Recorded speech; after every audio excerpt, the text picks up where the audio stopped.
Ako po, gaya ng nakagawian na, ay 1 o 2 oras na atrasado.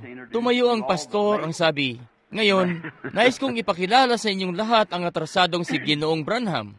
Bueno, marami po kasi akong bagay na kailangang gawin, kaya ako'y naatrasado paminsan-minsan. Pero sa pagkakataon na ito, ay di ko naiwasan. Dahil po sa klima't panahon yan po ang dahilan ngayon. Kaya't sinisisi ko nga ang klima at kaya absuelto ako. Kinakailangan na ipagpaliban ito, kapatid na lalaking Rose, ng konti. Magandang umaga, kapatid na babaeng Rose. At ikinagagalak ko na makasama sa umagang ito sina kapatid na lalaki at kapatid na babaeng Rose at si kapatid na Sharit at maraming mga kapatid. Kayo nakalugod-lugod ng mga kapatid dyan. Narinig ko po may nagsabi sa akin, kapag daw umulan sa Phoenix, ang lahat daw ay nananatili na lang sa kama. Grabing iba po, alam nyo. Isa sa mga araw na ito, talagang makakakuha ako ng libreng makakain. Sinasabi nila sa akin na pwede ka raw makakuha ng libreng makakain sa araw na hindi sisikat ang araw. Aantabayanan ko ito ngayong araw. Sisingilin sila para doon. Ako po'y nangungusap kagabi sa isang iglesia.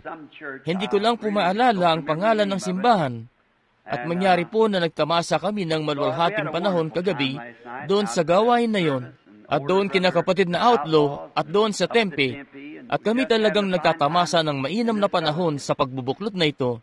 At inaasahan ko na makasalamuha ang lahat ng mga kapatid na ministrong ito sa kumbensyon.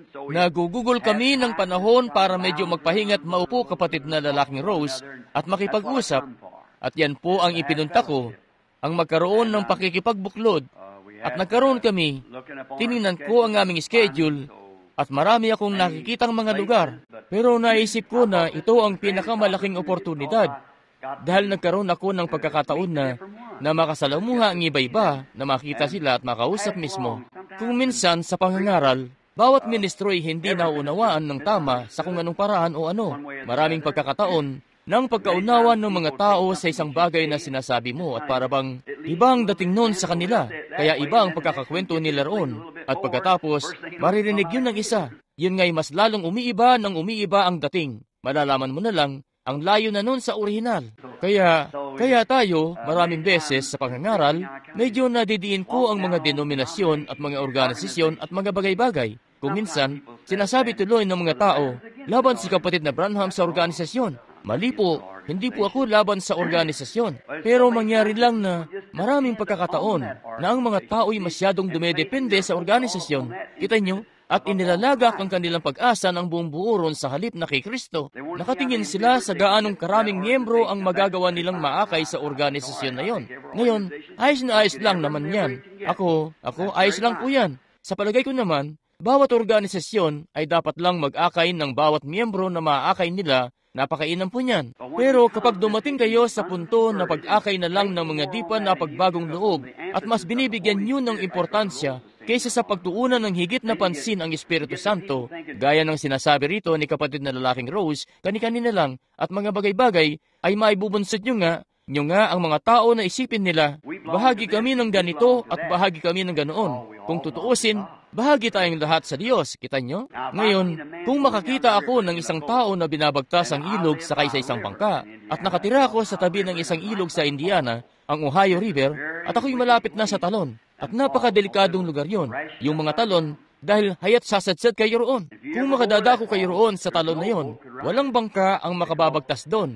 Dahil yun nga'y mga 40 o 50 talampakan na tuloy-tuloy pababa. At pagkatapos, may malaking humahalukay na naghihintay doon sa ibaba na ito nga'y tumatama roon sa bato hanggang sa pinakailalim na bato roon. At sa palagay ko yung pinagsasalpukan, yung puting pinagsasalpukan, ay bumubulwak sa ilalim ng talon na mga 40 talampakan ng taas, kita nyo? Kung saan yun tumatama, na tumatalsik pataas uli, at sadyang ang bumabagsak pababa na gaya nun, at bababa doon sa isang malaking ragasa ng mga 60 o 70 talampakan ng lalim, at doon ay may alimpuyo na pinaikot yun sa direksyon na ito, at tinuluwa yun tapos didire-diretso doon sa isang agusan doon. Wala ngang tsansa para makaligtas, kita nyo? May isang lalaki na napag-awi rito, may katagalan na, at nakasuot ng life jacket yung lalaki. Ang nakita lang nila ay noong bumagsak siya roon ng paganoon. Maski yung life jacket, yung matinding agos na yon ay dinala siya sa ilalim, at hindi na nila siya nahagilap kailanman. Di na nalaman kung ano bang nangyari sa kanya. Sumabit siya roon sa mga bato o sa mga gilid-gilid sa ibaba roon. Marahil 1 o 2 milya sa palibot ng paganoon. at wala ngang tsansa na makaligtas. At kung may makita akong isang tao na bumabagtas sa ilog sa isang maliit na lumang bangka na nakaupo roon na nagbabasa, patuloy na nagbabangka roon, kaya't talagang pupunta ako para sigawan siya. Umalis ka riyan sa bangka na yan. Hindi kakayanin ng bangka na yan ang mga agos. Ngayon, hindi po yan dahil may kung anong laban ako sa tao na yon. Kahit na kinailangan ko siyang bulyawan at makipag-usap ng diretsaan sa kanya. Hindi yan dahil may kung anong laban ako sa tao na yon. Mahal ko ang tao na yon. Pero alam ko na babagsak siya roon. Yan ang dahilan kung bakit sinisigawan ko siya. Dahil nga mahal ko siya. Yun ang dahilan kung bakit ako sumisigaw. Kung wala akong pakialam, sasabihin ko, bueno, mabuti nga. Sige, patuloy ka, kita nyo. Kung wala akong pakialam sa kanya. Pero ang dahilan kung bakit sinasabi ko ang mga bagay na yon ay dahil masikap ako sa mga bagay na tungkol sa iglesia. Ako'y masikap tungkol sa iglesia ng Diyos at di ko nga gusto na makita ito na nagiging isip organisasyon na. At alam ko ang takbo na ganyan ang nangyayari sa bawat iglesia na napapadpad sa batuhan. Ganon mismo, pababa mismo sa takbo ng pagiging organisasyon. Isipin nyo na lang ang revival noong panahon ng mga Lutheran. Tingnan nyo kung saan yun napadpad. At noong sumadsad nga yun doon, hindi na yun kailanman nakaahon muli. Hindi na nakabalik ang mga Lutheran. Tingnan nyo ang mga Wesley, Methodist, hindi na kailanman nakabalik. Tingnan nyo ang Pilgrim Holiness, ang mga Nazarene, lahat ng iba pa sa kanila, mga Baptist, Presbyterian, nagkaroon sila ng revival. At pagkatapos may lalaki na umahon na taglay ang kapangyarihan ng Diyos sa kanya. Siya'y nagpasimula ng isang pagkilos sa Espiritu.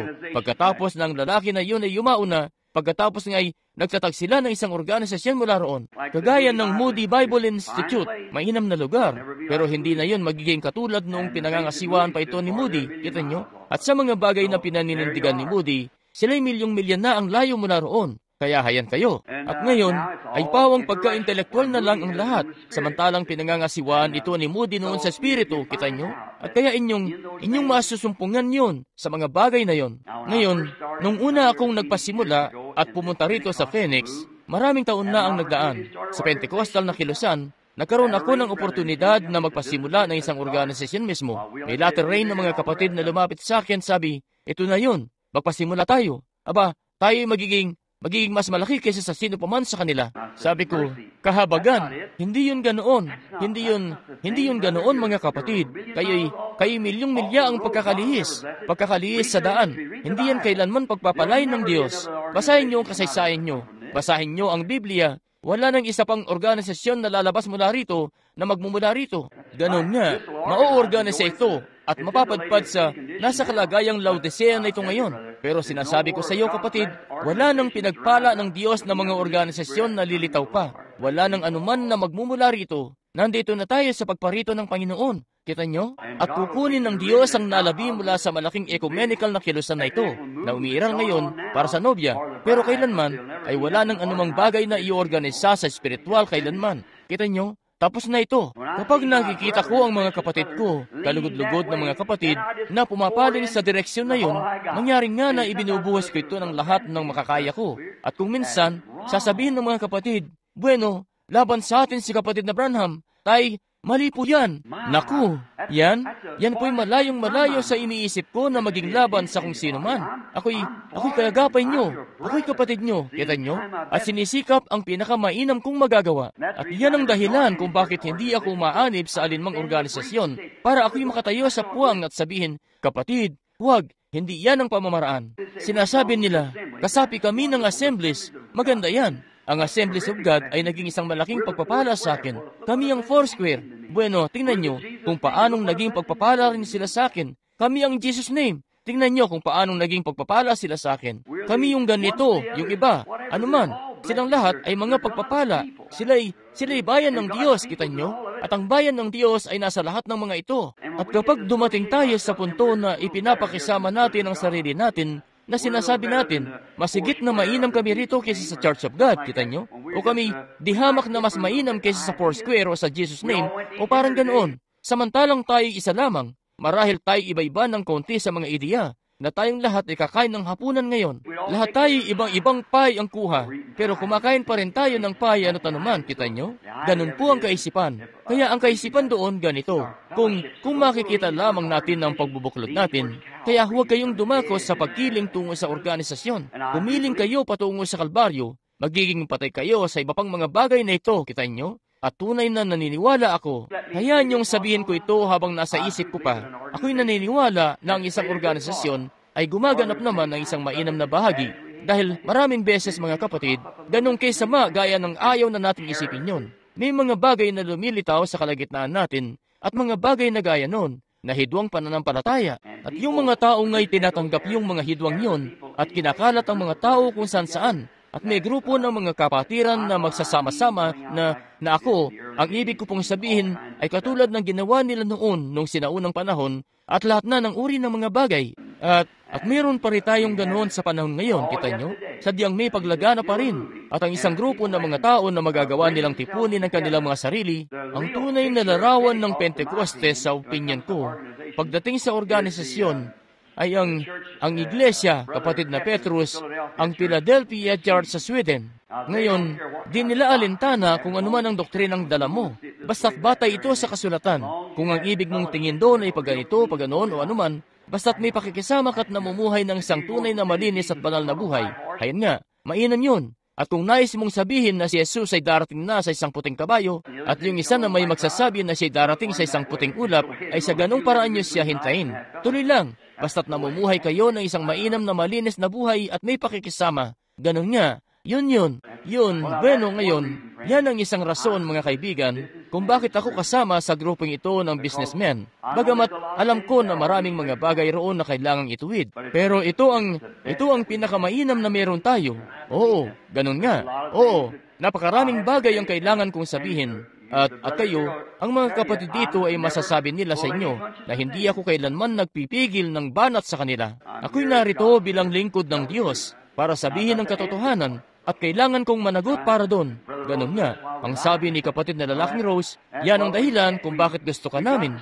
Bueno, bueno, hindi namin kami, kailangan naming manatili sa salitang ito, kita nyo? Nito lang, medyo matagal na, sa palagay ko. Ako'y nasa ibayong dagat, o naroon sa isla noong nakarang taon, at nagdaos sila ng pagtitipon, at may kapatid doon na may ibinibida sa malaking pagtitipon na ito, kung saan napadalo nila ang mga negosyante sa buong bansa. At nangungusap sila roon tungkol sa, ako'y may munting pwesto noon sa kanto lang, hindi patok ang negosyo ko, at hirap na hirap ako, at malalaman nyo na lang, ako'y pumarito at tinanggap si Kristo, kami ko na ngayon ang lahat. Ngayon, mainam yan, hanga tayo riyan, mainam yan. Pero hindi laging ang ibig sabihin ng prosperidad ay Kristo, na kita nyo, at kailangan nating maging mapagmatsyag dyan. Ngayon, mainam yon, kita nyo. Ako, wala akong anumang laban doon. Pero medyo kinausap ko ang mga kapatid nung gabi na yon. Nagpunta kami sa motel kung saan isang grupo namin ang tumitira roon. At si kapatid na si Karian at lahat kami. At ang sabi ko, bueno, kapatid, sasabihin ko sa inyo. Sabi ko, sa palagay ko, kayo ng mga kapatid ang pinakamainam na grupo ng kalalakihan na nakatagpo ko sa buhay ko. Pero sabi ko, tungkol nga roon, sabi ko, hindi ako kaanib sa anumang organisasyon, pero ako'y kabahagi sa pakikisama nila doon. Ako'y may fellowship card sa kanila, ang tayong card na meron ako, dahil nire-representa nun ang lahat ng mga organisasyon, kita nyo? At yun ang gusto ko, yan ang pinagpupunyagi ko. Pero sabi ko, ang bagay na lumiligalig sa akin ay kayo ng mga kapatid sa harap ng mga kalalakihan na yun doon, na 1,000 beses na mas mayaman kaysa sa inyo. At pagkatapos, sinasabi niyo sa kanila na si Kristo ay prosperidad. Huwag na huwag niyong ialok ang ganoon sa kanila, kita nyo? Huwag na huwag kayong mayahalin tulad sa sanlibutan. Ibonsod niyo na ang sanlibutan ang pumarito sa ating mga teritoryo. Huwag kayong pupunta roon sa kanilang teritoryo. Kita nyo? Kita nyo? Pumalis kayo roon sa kanilang teritoryo. Hindi tayo kailanman kikinang kasama sila. Kung tutuusin, ang ebanghelyo ay hindi kumikinang. Nagliliwanag ito. Kumikinang ang Hollywood. Ang ebanghelyo ay nagliliwanag. Malaki ang pinagkaiba ng pagliwanag at pagkinang. At kaya ngayon, tapos sabi ko, ang sinaunang Pentecostal na mga kapatid na may mga pag-aari, kanila pang ang sinisikap na iwaglit yon at pinapakain nila ang mahihirap at iba pa na tulad nun at dumadako roon na walang anumang pag-aari, kita nyo, para ipangaral ang ebanghelyo, para makiugnay. Sabi ko, tapos sinusubukan pa nating ibida kung gaano karami ang meron tayo. Sabi ko, ibang-ibang nga talaga. At may isang kalugod-lugod na munting kapatid. Matapos ang ilang saglit ay tumayo siya. Ang sabi sa akin, sabi niya, Kapatid na Branham, isa yan sa pinakamalaking pagkakamali na nagawa ng mga tao. Tapos sabi ko, ngayon tingnan mo kapatid, hindi ko pinaparamdam sa mga tao na ibenta nila ang bagay na pag-aari nila. Pero akin lang sinisikap na maipunto sa mga negosyante na ito. Sabi niya, yan ang pinakamalaking pagkakamali ng mga tao. Sabi ko, ginawa nila yon sa pamamagitan ng Espiritu Santo. Sinabi sa kanila ng Espiritu Santo na gawin yon. Kapag sinasabi ng Espiritu Santo sa isang tao na gumawa ng isang bagay, haya't gawin niyo ang bagay na sinasabi niya sa inyo na gawin. Tapos ang sabi niya, bueno, yun ang pinakamasaklap na pagkakamali na nagawa ng iglesia. Sabi ko, bakit kapatid? At doon mismo sa harap ng lalaki na kausap ko, sabi niya, dahil nung may munting gulo na lumitaw sa iglesia noon, nung nagkaroon ng away sa pagitan ng mga Griego at mga Hebreo at kung ano pa, sabi, ang mga taong yun ay walang mapuntahan. Wala na silang tahanan na mababalikan. Sabi ko, yun pala eksakto ang kalooban ng Diyos. Sabi niya, papaano naging kalooban yun ng Diyos? Sabi ko, nagpunta sila sa lahat ng dako, pinalalaganap ang ebanghelyo. Dahil wala na nga silang dako na mauwian. Hindi nagkakamali ang Espiritu Santo, talagang hindi ito nagkakamali. Ganun po, at gaya ng ipinapangusap ko kagabi, kinakailangan mo lang manghawakan sa Diyos at manghawakan sa Kanyang salita at manghawakan mismo roon. Saan ka man ito pangunahan, sumunod ka lamang dito. Magpatuloy sa paglakad na yon na gaya niyan. Pero ako po'y tunay na isang sumusuporta sa pakikisama na ito ng businessmen. At sa bawat kumbensyon na imbitado ako, lagi akong nagpupunta at nangungusap. Ipinapangusap ko ang lahat ng mapapangusap ko. Hindi lang yung para may mapangusap lang ako ng kung anong bagay, para malugod ang isang tao, si ganito at ganoon. Pero sa tuwing nagpupunta ako sa pagtitipon ko, sinisikap kong mag-aral at manalangin at mag-ayuno. At magsabi, Panginoong Yesus, ano po ba ang maaari kong ipangusap na makakatulong sa mga tao roon? Alam ng lahat na hindi ako isang mangangaral. Hindi ako mahusay magsalita. Ako'y alam niya ng lahat. Hindi ako isang mangangaral. Ang aking mensahe ay pananalangin sa mga may sakit at iba pa gaya niyan. Pero hindi po ako isang mangangaral. Kahit sino naman ay malalaman niyan kapag pinakinggan ako mangaral. Pero sa bagay na ipinapangusap ko talaga, nais kong bigyang diin ang bagay na magiging kapaki-pakinabang. Hindi yung masabi lang. Hindi ba't isa siyang mabisang tagapagsalita? Hindi ba't tama lagi ang gamit niyang baybay ng pangungusap? Hindi ba't kahanga-hanga siya sa pulpito? Hindi ko gusto ang ganoon. Hindi ko kayang gawin ang ganoon. Hindi ako tinawag ng Diyos para roon. Pero sinisikap kong makasumpong ng bagay na makakatulong sa mga tao roon. At sa iglesia roon na maging mas mainam na iglesia. Makatulong para maging mas mainam ito ng mga tao na ipapanalangin sila. Ngayon, sinasabi ko po ang gaya nito dahil may nakikita pa akong mangilan-ngilan na mga tao na nagtitipon pa at umuulan. Yan ang dahilan kung bakit sinasabi ko pa ang mga bagay na ito. Ngayon, sangkapat pa pagkatapos. At ngayon, nais kong pasalamatan ng kapatid. Matagal ko nang kakilala si kapatid na Fuller. Mahal ko siya noon pa sa kaibuturan ng puso ko. At marami tayong bagay na magkatulad, kapatid na Fuller. At kaya nagkikita-kita kami ni kapatid na Fuller noong maraming taon na. At kilala ko siya bilang isang tunay na totoong lingkod ng Diyos. At minamahal ko siya. At narito ako sa umagang ito para makipagbuklod. Ipagpaumanhin niyo po na napalampas ko yung gabi niya noong ito'y maalonsyo sa lugar dito, pero may bagay po na hindi ko talaga maiwasan. At ako'y nagagalak na makaparito sa umagang ito, na makita ang kanyang iglesia na mainam. Ganoon na lamang na pinasagana sila ng Diyos at pinagpala sila. At lahat ng ginawa ng Diyos para sa kanya, tunay na ikinalulugod ko yan. Naway patuloy pa siyang pagpalain ng Diyos at pagpalain ng tabernakulo na ito at ang lupon ng mga katiwala, mga diakono at lahat ng miyembro ng iglesia. At nawa kayo lumago at sumagana sa biyaya ng Panginoon. Yan ang mapagpakumbaba kong panalangin. Ngayon, bago tayo dumulog sa salita, dumulog muna tayo sa miyakda, unang-una. Siget iyuko natin ang ating mga ulo pansumandali sa panalangin. Habang nakaupo tayo ngayon ng taimtim sa presensya ng Diyos, na ang ating mga ulo't mga puso'y nakayuko, may hiling ba sa inyong puso na bagay na kailangan nyo, na nais nyong ibigay sa inyo ng Panginoon? Para maalaala ko kayo sa panalangin ko sa umagang ito rito sa simbahan. Maaari nyo bang ipaalam sa pagtataas na inyong kamay? Ilagak niyo lang ito sa inyong isipan, kung ano man ito. Ipagkakaloob ng Panginoon ang bawat isa na inyong kahilingan. Mapagbiyaya na banal na Amang Diyos, na siyang naglalang ng lahat ng bagay sa pamamagitan ni Kristo Jesus tungo sa kanyang kaluwalhatian. Kami po'y dumudulog sa iyong presensya sa umagang ito na may pasasalamat sa aming puso at sa aming pagmamaneho sa ulan at umiihip ang hangin, pumapatak ang ulan. Dalangin namin makalangit na Ama na iyong ibubuhos sa amin ang ulan ng langit, ang espiritual na ulan, ang huling ulan at ang unang ulan na magkasama sa aming mga puso ngayon. Dalangin namin, Ama, na iyong pagpapalain ng iglesyang ito.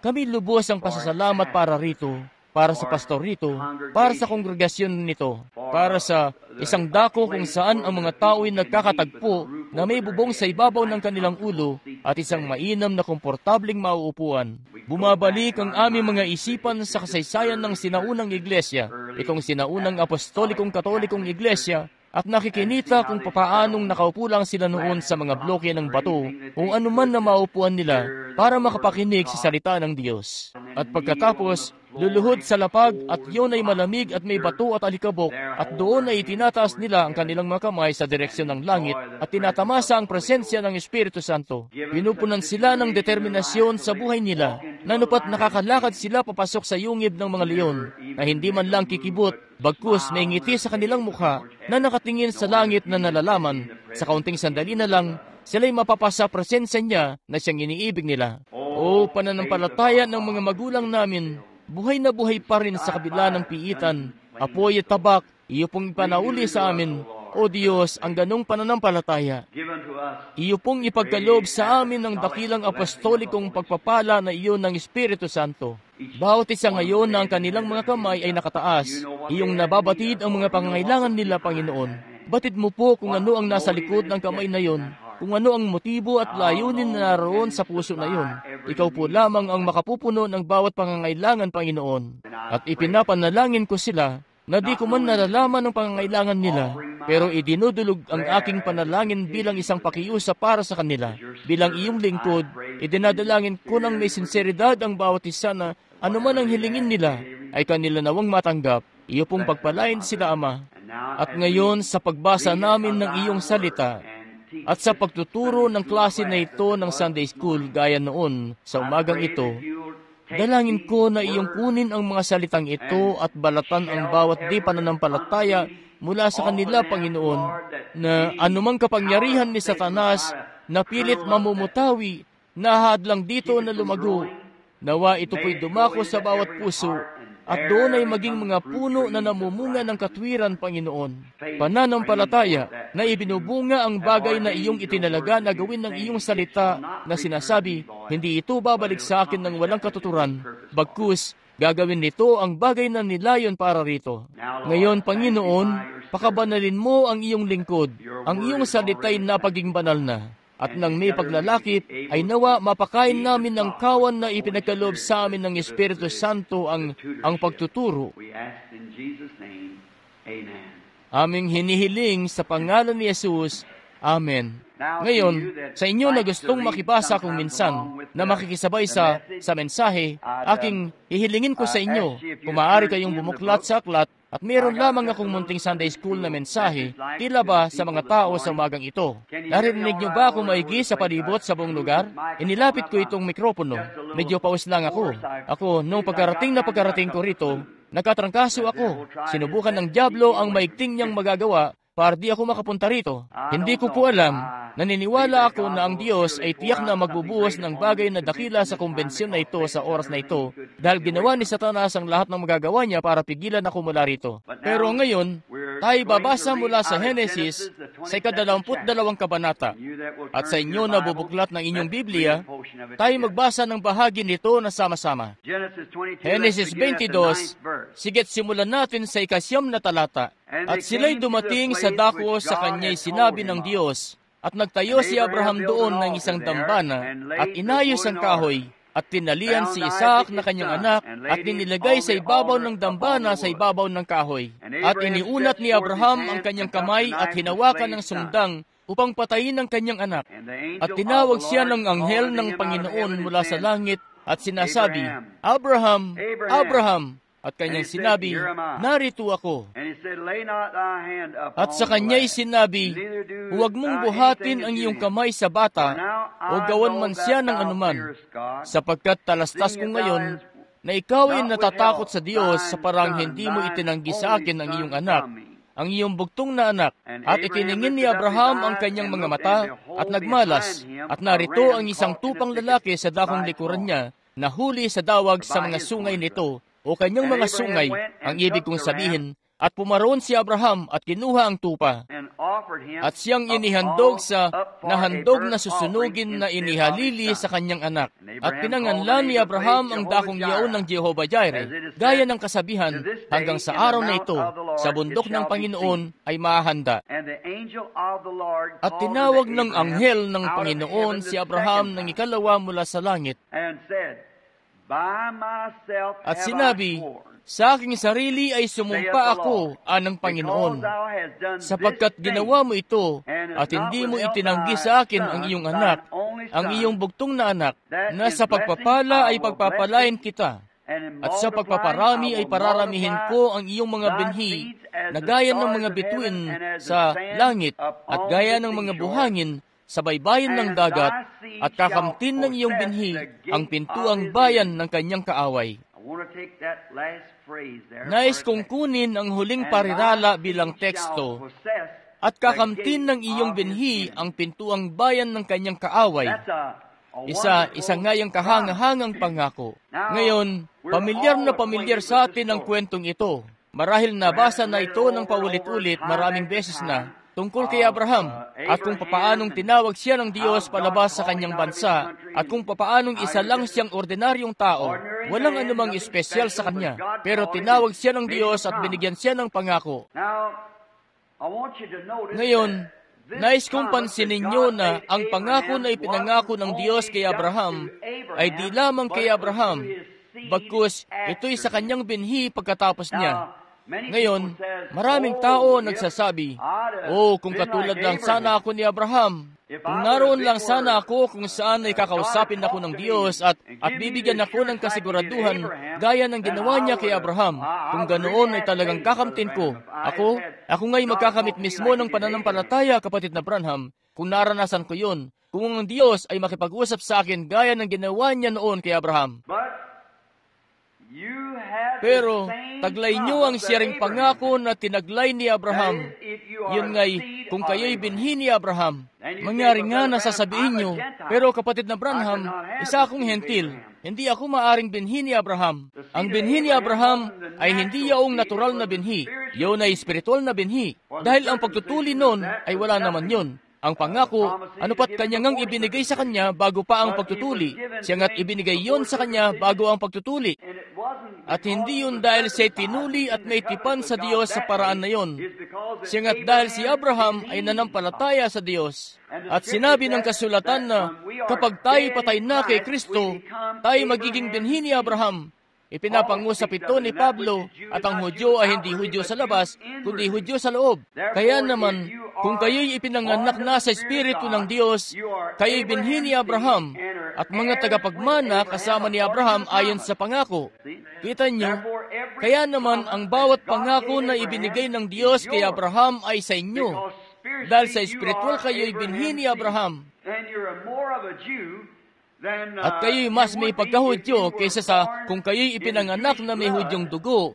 At pagkatapos ay maging isang orthodox na Hudyo sa iglesia na yon, at isang tumatanggi sa mayamang Espiritu Santo na ito at sa Panginoong Yesus Kristo. Kita nyo, kayo'y mas Hudyo pa nga, dahil kayo'y isang Hudyo na ipinanganak sa isang pangako mula sa langit na ibinigay ng Diyos kay Abraham. At tinanggap ito ni Abraham sa pamamagitan ng pananampalataya, at yun ang nagpaging kung ano siya. Kung tutuusin, ang isang Hudyo ay isang paghihiwalay mismo at pagtatawid, ang Hebreo at parang ganoon. Ngayon, pero kapag inyong inihiwalay na ang inyong mga sarili mula sa mga bagay ng sanlibutan, nakatatawid na roon sa hangganang linya ng paghiwalay at naglalakbay na sa isang dayuhang lupain na para bang isang lupain na wala karoon sa simula, kasama ang mga tao na hindi nyo kailanman kinauugnay sa pasimula. Kung ganoon, kayo naging isang espiritual na Hudyo na, dahil sa siyering paraan na si Abraham sa pamamagitan ng pananampalataya ay iniwan ng kanyang bansa, iniwan ng kanyang mga kababayan,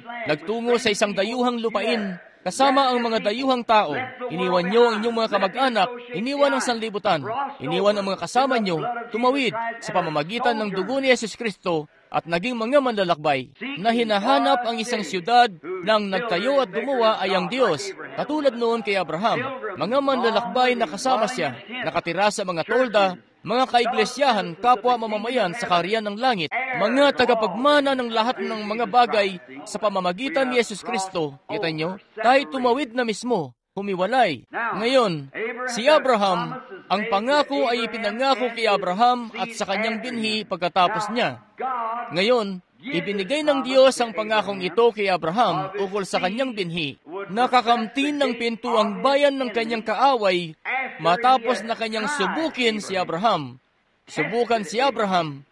Ngayon, matapos na dumating ang pagsubok, pagkatapos, si Abraham ay pinagbagong loob na noon, gaya ng tawag natin dito, mula paganismo patungo sa Diyos. At pagkatapos, ibinigay sa kanya ng Diyos bilang isang tanda ng Espiritu Santo ang pagtutuli. Pagkatapos, matapos ang pagtutuli, ay dumating ang panahon ng pagsubok.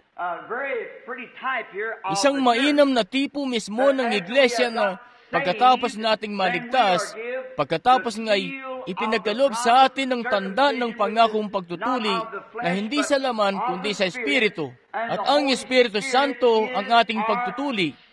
Ito'y ang matalas na sundang ng Diyos. Inihihiwalay na pinuputol nito ang sobrang laman na ukol sa sanlibutan mula sa atin. Ang salita ng Diyos, mas matalas pa kaysa sa tabak na may dalawang talim. Kaya nakita nyo, bumabalik doon mismo uli. Ang salita ng Diyos ang bagay na ginagamit ng Espiritu Santo, hindi mga kredo, hindi mga denominasyon. Bagkus, ang salita ang humihiwalay sa atin mula sa mga bagay ng sanlibutan. Puputulin para alisin ang ating mga hinuha at mga bagay-bagay at buong-buong ilalaan tayo sa Diyos. Sinabi ni Jesus, kung kayo'y mananatili sa akin at ang aking salita sa inyo, kung ganoon kayo nga, kaya't di na inyong salita, ito'y kanyang salita na. Pagkatapos makikita nyo, kung kayo'y mananatili sa akin at ang aking salita sa inyo, maaari nyong hingi ng anumang inyong ibig. Kita nyo? Ang bagay na yon, hindi na kayo ang nagsasalita sa sarili nyong pananalita. Kayo'y nagsasalita na sa kanyang salita. Kaya naman ang Espiritu Santo ang isa na ito na dinadala ang salita ng Diyos at inihihiwalay tayo mula sa mga bagay ng sanlibutan. Kita nyo? Pagtutuli, pagpuputol, pagkatapos, kayo'y susuong sa panahon ng pagsubok. Ngayon si Abraham, matapos na siya'y tawagin palabas sa lupain ng mga Kaldeo sa siyudad ng Ur, siya'y naging isang manlalakbay, isang naglalakbay, at pagkatapos, tinawag siya ng Diyos matapos na siya'y mapatunayan na siya'y magpapatuloy at mga hawakan sa Diyos sa kanyang salita. Pagkatapos, ang ginawa ng Diyos noon ay ibinigay sa kanya ang isang tanda na kanyang tinanggap siya at kanyang tinuli siya. At tinuli rin ni Abraham si Ismael at lahat ng kanyang sambahayan. At ngayon, kita nyo, kapag kayo'y tinawag palabas, unang-una, dadaan kayo sa isang pagsubok para makita kung kayo'y magpapatuloy mismo. At pagkatapos, ibibigay sa inyo ng Diyos ang Espiritu Santo. Natanda na kanyang tinanggap ang inyong pananampalataya na inyong sinasabi na meron kayo sa kanya. Nasusundan niyo ba ako ngayon? Kanyang tatanggapin ito. Ngayon, kausap ko ang marahil may ilang kalugod-lugod na mga Baptist na kapatid na nakaupo rito at alam ng lahat na nanggaling ako sa isang iglesyang Baptist. Kausap ko ang kapatid kong Baptist at ang sabi niya sa akin, kapatid na Branham, siya isang doktor ng dibinidad, isang mainam na lalaki, tunay na Kristiyano. Ang sabi niya, pero kapatid na Branham, saan mo nakuha na ang bautismo ng Espiritu Santo ay iba sa pananampalataya kay Kristo Jesus? Sabi ko, iba ito kalugod-lugod kong kapatid. Sabi niya, sa palagay mo, hindi ba't kapag natanggap mo si Kristo, natanggap mo ang Espiritu Santo? Sabi ko, tama. Pero sabi ko, kita mo, inaangkin mo lang na natanggap mo si Kristo hanggang sa kilalanin niya ito.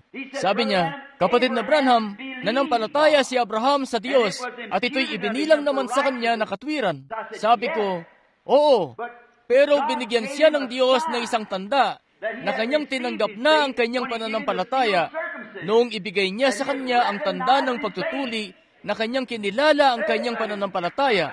Amen. Ngayon, kapag tinanggap natin si Kristo bilang ating tagapagligtas, pagkatapos, kung tayo sincero roon, pagkatapos nga ibibigyan tayo ng Diyos ng isang tanda na kanyang tinanggap ang ating pananampalataya kay Kristo sa pamamagitan ng pagbibigay sa atin ng tanda ng pagtutuli na yung Espiritu Santo, yun ang tanda ng pagtutuli. Huwag ninyong pighatid ang Espiritu Santo ng Diyos na dito'y natatakan kayo hanggang sa araw ng inyong pagkatubos. Hindi hanggang sa susunod na pagtitipon lang, kundi hanggang sa araw ng inyong pagkatubos. Tama yun, mga taga-Epeso 4:30. Ngayon, sa ganong paraan nyo matatanggap ang Espiritu Santo. Ngayon, kung sasabihin nyo, isa akong mananampalataya, at hindi pa kayo kailanman nabibigyan ng Diyos ng Espiritu Santo, hindi pa niya ito kinikilala. Inaangkin nyo lang na kayo'y nananampalataya. Pero kapag ang lahat ng pagdududa, hindi ko pa sinasabi na kayo'y hindi isang mananampalataya. Sa isang bahagi, kayo'y mananampalataya. Pero kapag nasumpungan ng Diyos na katanggap-tanggap, na nakasumpong kayo ng pagkatanggap sa Kanya, ang ibig kong sabihin, at Kanyang kinikilala kayo bilang Kanyang anak, at batid niya ang inyong puso, at nakikita niya ang katapatan mo, na nalalaman niya ng lahat ng mga bagay ay pinutol na palayo mula sa inyo. Pagkatapos nga'y, tatatakan niya kayo tungo sa kaharian ng Diyos sa pamamagitan ng Espiritu Santo na pinatutunayan sa sanlibutan na kanyang tinanggap na ang pananampalataya na inyong ipinapahayag sa meron kayo sa Kanya. Naintindihan niyo na ba? Ngayon, agad-agad pagkatapos nun, papasok ang pagtutukso. Bawat anak na lumalapit sa Diyos ay kinakailangan munang subukan. Si Jesus, noong pagkatanggap niya ng kapuspusan ng Espiritu doon sa ilog, noong bautismuhan siya ni Juan, agad-agad nakipagtuos sa kanya ang dyablo sa ilang para dumaan sa panahon ng pagtutukso. Pero noong kanyang panghawakan ng salita ng Diyos at pagtagumpayan ng dyablo, nasusulat, lumabas siya mula roon na handa na sa kanyang pagmiministeryo. At ganung paraan ang ginawa ng Diyos kay Abraham. Ngayon, ang Diyos, matapos na tawagin siya palabas ng lupain at kanyang inihiwalay ang kanyang sarili sa kanyang lupain, sa kanyang mga kababayan. At pagkatapos ay binigyan siya ng Diyos ng tanda ng pagtutuli. Pagkatapos ipinagkaloob sa kanya ang anak. Pagkatapos dumako siya sa panghuling pagsubok doon sa panahon na kinailangan niyang ihandog ang kanyang sariling anak na si Isaac bilang isang handog. Tapos ang sabi ng Diyos, yamang nakikita ko na hindi mo ipinagkait ang nag-iisa mong anak, ay nalalaman ko na iyong iniibig ako. Kanyang ibinigay sa kanya ang pagsubok na yon. Agad-agad pagkatapos nun, ang pakikipagbakang ay napagtagumpayan. Ang sabi niya, at ang iyong binhi kakamti ng pintuang bayan ng kanyang kaaway. Amen. Gustong-gusto ko yun. Kakamti ng pintuang bayan ng kanyang kaaway. Dadako tayo sa panghuling punto na yan maya-maya. Loobin ng Panginoon. Ngayon, nasumpungan niya ito na tapat si Abraham. Matapos na masumpungan niya si Abraham na tapat, pagkatapos ay ibinigay niya sa kanya ang pangako ng pagkakamit sa pintuang bayan ng kaaway. Ngayon diyan, maraming beses mismo, diyan marami sa atin na mga Pentecostal ang nagkakamali at iniisip, bueno, ang Espiritu Santo'y ibinuhos na sa atin. Luwalhati sa Diyos, yun na ang lahat na kinakailangan kong kamtin. Hindi po, nagpapaumpisa ka pa lang nun. Ikaw, hindi pa. Ito'y pagsubok pa lang at pagsubok sa iyo. Gaya ng nasumpungan natin sa lumang tipan, pinadadaan sa pagsubok, sinusubok at pagkatapos, ipupwesto ang isang anak. Pagkukupkop, pagpupwesto ng anak, matapos na isang anak na ipanganak na sa loob ng pamilya. Isa siyang anak, pagkatapos siya'y susubukin at susubukan at tuturuan ng mga tagapagturo habang lumalaki at titingnan kung anong magiging resulta niya. At pagkatapos, siya ilalagay sa pagkakaposisyon ng pantay halos sa kanyang tatay. Ngayon, ganyan din sa panahon ngayon. Nagkaroon na tayo ng halos 40 taon ng pagsusubok ng Pentecostes o higit pa, kita nyo? Sinusubok ang iglesia. Tinitingnan kung sila ba'y maninindigan o hindi. Gayong nakikita ko ang inyong, at kita nyo, Diyan ko nga ito nakikita muli. Sa halip na manghawakan sa krus at sa salita at magpapatuloy, gumaya na tayo sa mga uso ng sanlibutan. Lumilihis sa ganitong daan, o lumilihis sa ganitong isa pang daan, o gumaya sa ganito. Gaya ng lagi kong puspusan na pangungusap laban sa mga tao sa modernong kalakaran na ito sa panahon ngayon, na ang mga kababaihan ay nagpapagupit ng kanilang buhok at ang mga kalalakihan ay kung ano-ano ang ginagawa at lahat na. At sadyang nananamit ng immoral na pananamit at ganong mga bagay. Napakarami kong natatanggap na puna sa bagay na yan. Pero ano ito? Sinisikap ko lamang na iligtas ang iglesia ngayon. Pagsisikap ito na dalhin sila rito sa salita ng Diyos, kahit na ano pa ang isabi-sabihin ng ibang salimbutan tungkol dito. Manatili kayo sa salita ng Diyos. Amen. Kita nyo? Ang nangyayari nga rito, gaya ng sinasabi ko kagabi, ang hinihintay ng mga Pentecostal ay isang umahagibis na malakas na hangin, pero biglo sila napakinggan ng marahang bulong na tinig. Kita nyo? Na maling gawin ang mga bagay na yon. Iniisip nila, basta tumahagibis ang hangin, ayos lang. Pero hindi nun naakit ang atensyon ng propeta. Hindi na ingli ng humahagibis na hangin ng propetang si Elias doon sa kuweba. Yung malalakas na mga kulog at mga pagkidlat at pagbuhos, kaya't di nun natawag ang kanyang pansin na tanuman. Pero ang bagay na nagpagitla sa kanya ay yung marahang bulong na tinig na bagay na nangungusap sa kaibuturan. Ang salita ko ay katotohanan. Ang bawat salita ng tao ay kasinungalingan. At ang akin ang totoo. Yun ang umakit sa propeta. Kita nyo? At ganoon pa rin ito. Ang salita ng Diyos sa tuwin ay umaakit sa espiritual na kaisipan na yon, dahil yun ang kaisipan ni Kristo na nasa inyo, na nalalaman na ang salita na yun ay totoo. At dumadaan kayo sa panahon ng pagsubok. Ang iglesia ay dumadaan sa panahon ng pagsubok. Bawat individual ay dumadaan sa isang panahon ng pagsubok bago nito makamit ang pintuang bayan ng kaaway. Si Abraham ay dumaan doon. Si Kristo ay dumaan doon. Matapos na si Kristo ay mapuspos ng Espiritu Santo doon sa Ilog Jordan, dumaan siya sa isang panahon ng pagsubok. Matapos na tawagin palabas si Abraham, inilagay sa lupain niya kung saan siya'y magiging isang manlalakbay. Pagkatapos, ibinigay ang pagtutuli at ginatagpo siya ng Diyos sa panahon at panahon. Pero kinailangan niyang dumaan sa panahon ng pagsubok. Bawat binhi ni Abraham ay ganoon. Si Abraham at ang kanyang binhi. Isang organisasyon, isang iglesia.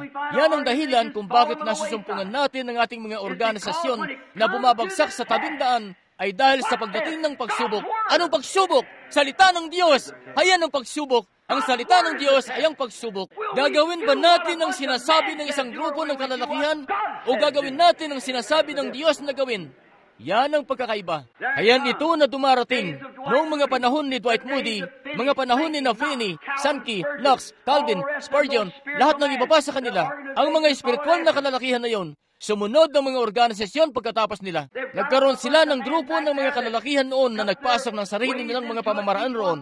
Bawat isa ay naniniwala sa ganito at ganoon, at idinadagdag ang kaunti rito at inaalis ang kaunti roon, at idinadagdag ang kaunti rito hanggang sa gumawa na sila ng isang organisasyon mula rito. At kapag yan ang ginagawa nila, ang tunay na totoong mananampalataya, dumarating ang Diyos at gumagamit ng isang munting mapagpakumbabang tao, nababasagin ang bagay na yon. Tama, ganoon sa tuwina ang nangyayari. Ang Diyos ay hindi nagbabago. Talagang binabasag ang bagay na yon ng isang espiritual ang kaisipan ng mga tao na mananatili mismo sa salita na yon. Hayaan niyong sabihin ko sa inyo, minatanggap akong liham sa bahay mula sa isa sa pinakamainam na iglesia sa malaking organisasyon ng Pentecostal na kilusan. Ang abang hapisang puso na babaeng yun ay sumulat sa akin ng liham. At ang sabi niya, "Kapatid na Branham, mahaba ang buhok ko at pinusot ko yun sa likod ng aking ulo."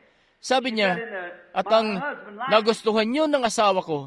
Tapos sabi niya, lumipat kami mula sa siyudad kung saan may simbahan kami na tunay na espiritual, papunta rito sa malaking simbahan, ang unang simbahan ng siyudad. Tapos sabi, noong pumasok kami roon, lahat ng mga kapatirang babae na Pentecostal ay putol ang kanilang buhok. Tapos sabi, sila pa ang pumipintas sa akin tungkol doon. Sabi ko, hindi. Naniniwala ako na sinasabi ng Biblia na huwag nating gawin yun, kahiyahiya na gawin yun. At kaya ang sabi lang niya, at patuloy silang pinagtawanan nila siya, na sinasabi, "Uy, ang iyong gulong ay umiimpis na sa likod mo, yung reserba mo, at lahat na gaya nun." At dinamay maging ang aking asawa na dahil doon, ang asawa ko'y pinipilit na ako na ipaputol ang aking buhok at sabi, "Kinukundina ako mula pa."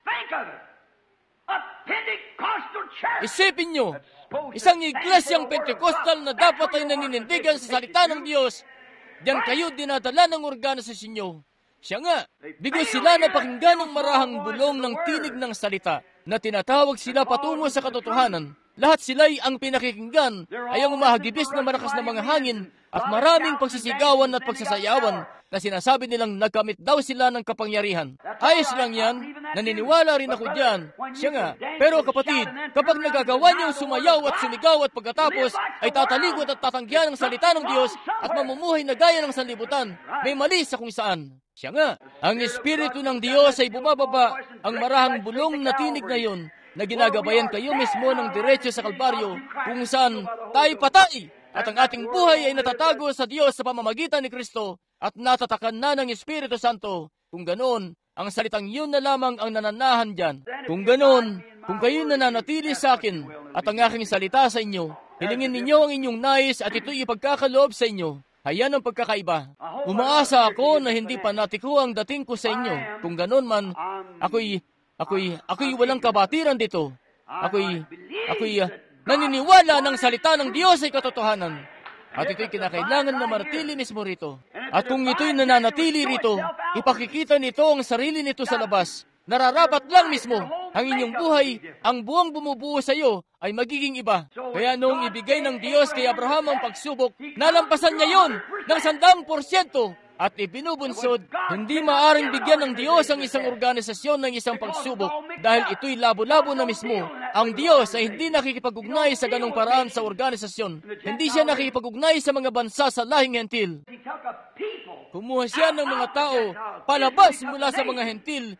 Ang Israel, kinuha niya na isang bansa, pero sa hentil, kumuha siya ng mga tao palabas mula sa mga hentil para sa kanyang pangalan. Kaya kita nyo, hindi ito isang organisasyon. Ito yung individual na kanyang kinukuha mula sa hentil. At kapag dumating ang pagsubok, nakikita nyo ba kung ano ang nangyayari? Tayo lumabas mismo para sa pag-aaring ganap. Tinanggap mismo natin ang bautismo ng Espiritu Santo sa Pentecostal na kilusan. Pero pagdating na sa panahon ng pagsubok, ay kumukuha tayo ng pulidong mga scholar, nagnanais na maging gaya ng mundo, gaya nung panahon ng kilusan ni Wesley at ng lahat ng iba pa. Nagsipag-eskwela sila.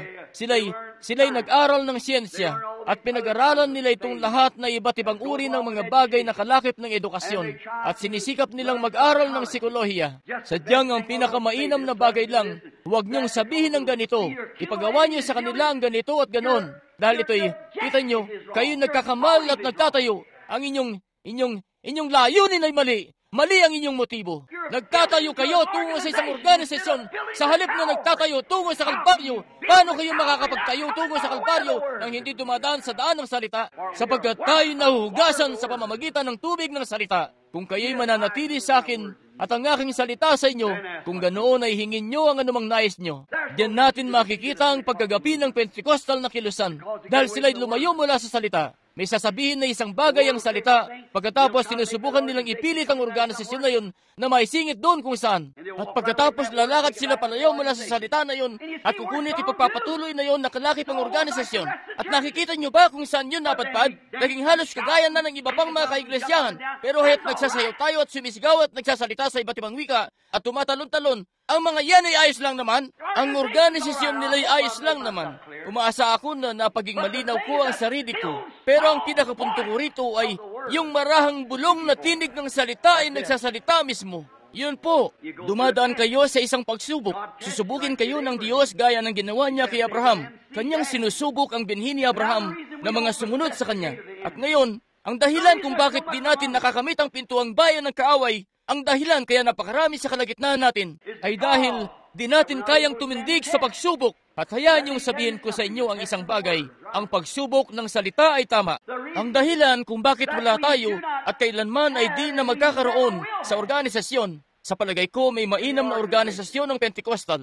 Ilan mismo sa pinakamaiinam na kalalakihan na aking narito, nabubuhay sa ibabaw ng mundo ay kasapi sa mga organisasyon na ito. Ang Assemblies of God. May mga kaibigan ako roon. Grabe, ang isang kapatid doon sa Indiana. Ako'y magkakaroon. Magdadaos ng isang pagtitipon sa paligay ko agad, siyangat agad-agad. Si kapatid na Roy Weed, sa isang pandistritong tagapamahala sa estado ng Indiana, na naniniwala akong isang makadiyos na lalaki. Gayong isa siyang pandistritong tagapamahala sa Assemblies of God. Foursquare? Grabe. Marami-rami, sina Ralph McPherson at marami sa kanila na mga kapatirang lalaki, na mga makadiyos na kalalakihan, walang may susumbat sa kanilang buhay, sila'y mabubuting kalalakihan. Doon naman sa mga oneness, kung ano yung tawag nila sa sarili nila. Oneness, o ngayon, sa palagay ko, hindi. Tinatawag nila itong iglesia ng Jesus name. Si Jack Moore, kung babanggitin natin ang isa sa daan-daan sila, na may ilam na kalalakihan, mabubuting kalalakihan, makadiyos na kalalakihan. Pero ang problema lang, kapatid, ay ganito. Ay kapag mga hawakan ka na riyan sa organisasyon, kita nyo, babalingan ng Diyos sa mga organisasyon na yan, at ang bawat isa sa kanila ay bumagsak. Tingnan nyo sila, gumagapang na papasok ang pagkamakasanlibutan. Tingnan nyo ang kanilang mga kababaihan. Tingnan nyo ang kanilang mga kalalakihan. Tingnan nyo ang kanilang mga kalagayan. May tuturo ko sa inyo, mga taga-Assemblies of God, na may mga diakono sa kanilang lupon, na 2-3 beses na ikinasal, hinahayaan lang ng mga mangangaral. Yung mga kababaihan ay putol ang kanilang buhok, nagsusuot ng shorts, ng makeup, at nag-aangkin pa rin na taglay ang Espiritu Santo, base raw sa ebidensya ng nagsasalita sila ng iba't ibang wika, o nagtatatalon-talon, o nagsisigaw. Binigo nila ang marahang bulong na tinig ng salita. Ang salita na yun ang nagpapanatili sa inyo, na nakabalanse sa krus, doon yung nakahimlay. Yan ang dahilan kung bakit wala tayong tunay na mga propeta sa iglesia ngayon, tulad ni Agabo. Yan ang dahilan ang iglesia sa panahon ngayon. Halos di na nila ginagalang ang pagsasalita ng iba't ibang wika kapag may nagsasalita nito, dahil nakakapakinig sila ng napakaraming peket kung ano-anong ginagawa, hanggang sa di na nila mapagkilala kung ano ang tama at mali rito. Mga interpretasyon ng mga ilusyon lamang. May kung sino na magsasabi lang ng bagay-bagay dahil pakiramdam nila'y may pangunguna sa kanila na gawin yon.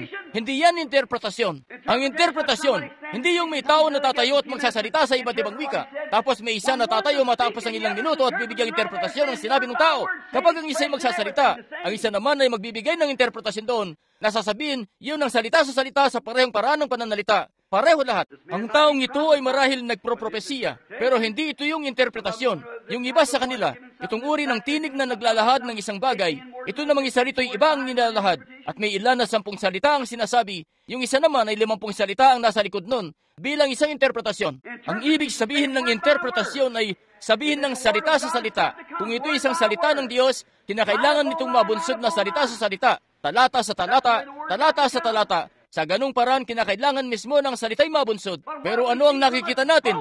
Napakaraming pamimiki. At ginawa nila yan nang sa gayon, sa halip na manatili sa salita, ibinaba nila yun doon. At sa punto mismo na ginawa yan ng isang tao, tinawag nila siya na isang Pentecostal. At alam niyo na kung anong nangyari. Pagkatapos dumating ang pagsubok, ang oras ng pagsubok, kung ganon magsisimula na ang binhi, na ipinapakita kung alin ang binhi at kung alin ang hindi. Ngayon, kahit na ano pa ang nangyari, si Abraham ay nanatili sa salita sa pangako. Pero ngayon, di yan magawa ng organisasyon. At may ilan sa inyo na kalugod-lugod ng mga kapatid na kasapi sa mga organisasyon na yan. Kayo di sumang-ayon sa kanila minsan. Alam niyo na kung saan kayo mapapadpad. Ilan sa inyo? Hindi ko sinasabi sa loob ng gusaling ito ngayon. Pero ilan ba ang nakabisita na roon sa silid ko? Ilan ba ang nakasama na ako na nagsasabi, kapatid na Branham, alam naman namin na yan ang katotohanan. Pero kung kami sipain dito, anong gagawin namin? Kapatid, anong gagawin natin?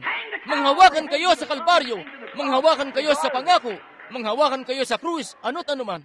At doon, meron silang pinakamaiinam na kalalakihan. Kita nyo? Pero ang sinisikap kong gawin ay ang sabihin na babagsak at babagsak yun. Lagi yung bumabagsak at laging babagsak. Pero heto, kung kayo man ay bumagsak o hindi, sa Diyos, mamamalagi kayo sa salita ng Diyos at sa kanyang pangako. Unang-una, kayo susubukin sa pamamagitan nito. Pipirma kayo ng mga papeles na gagawin nyo yung ganito o gagawin yung ganoon. Maski laban yun sa salita, pipirmahan nyo pa rin.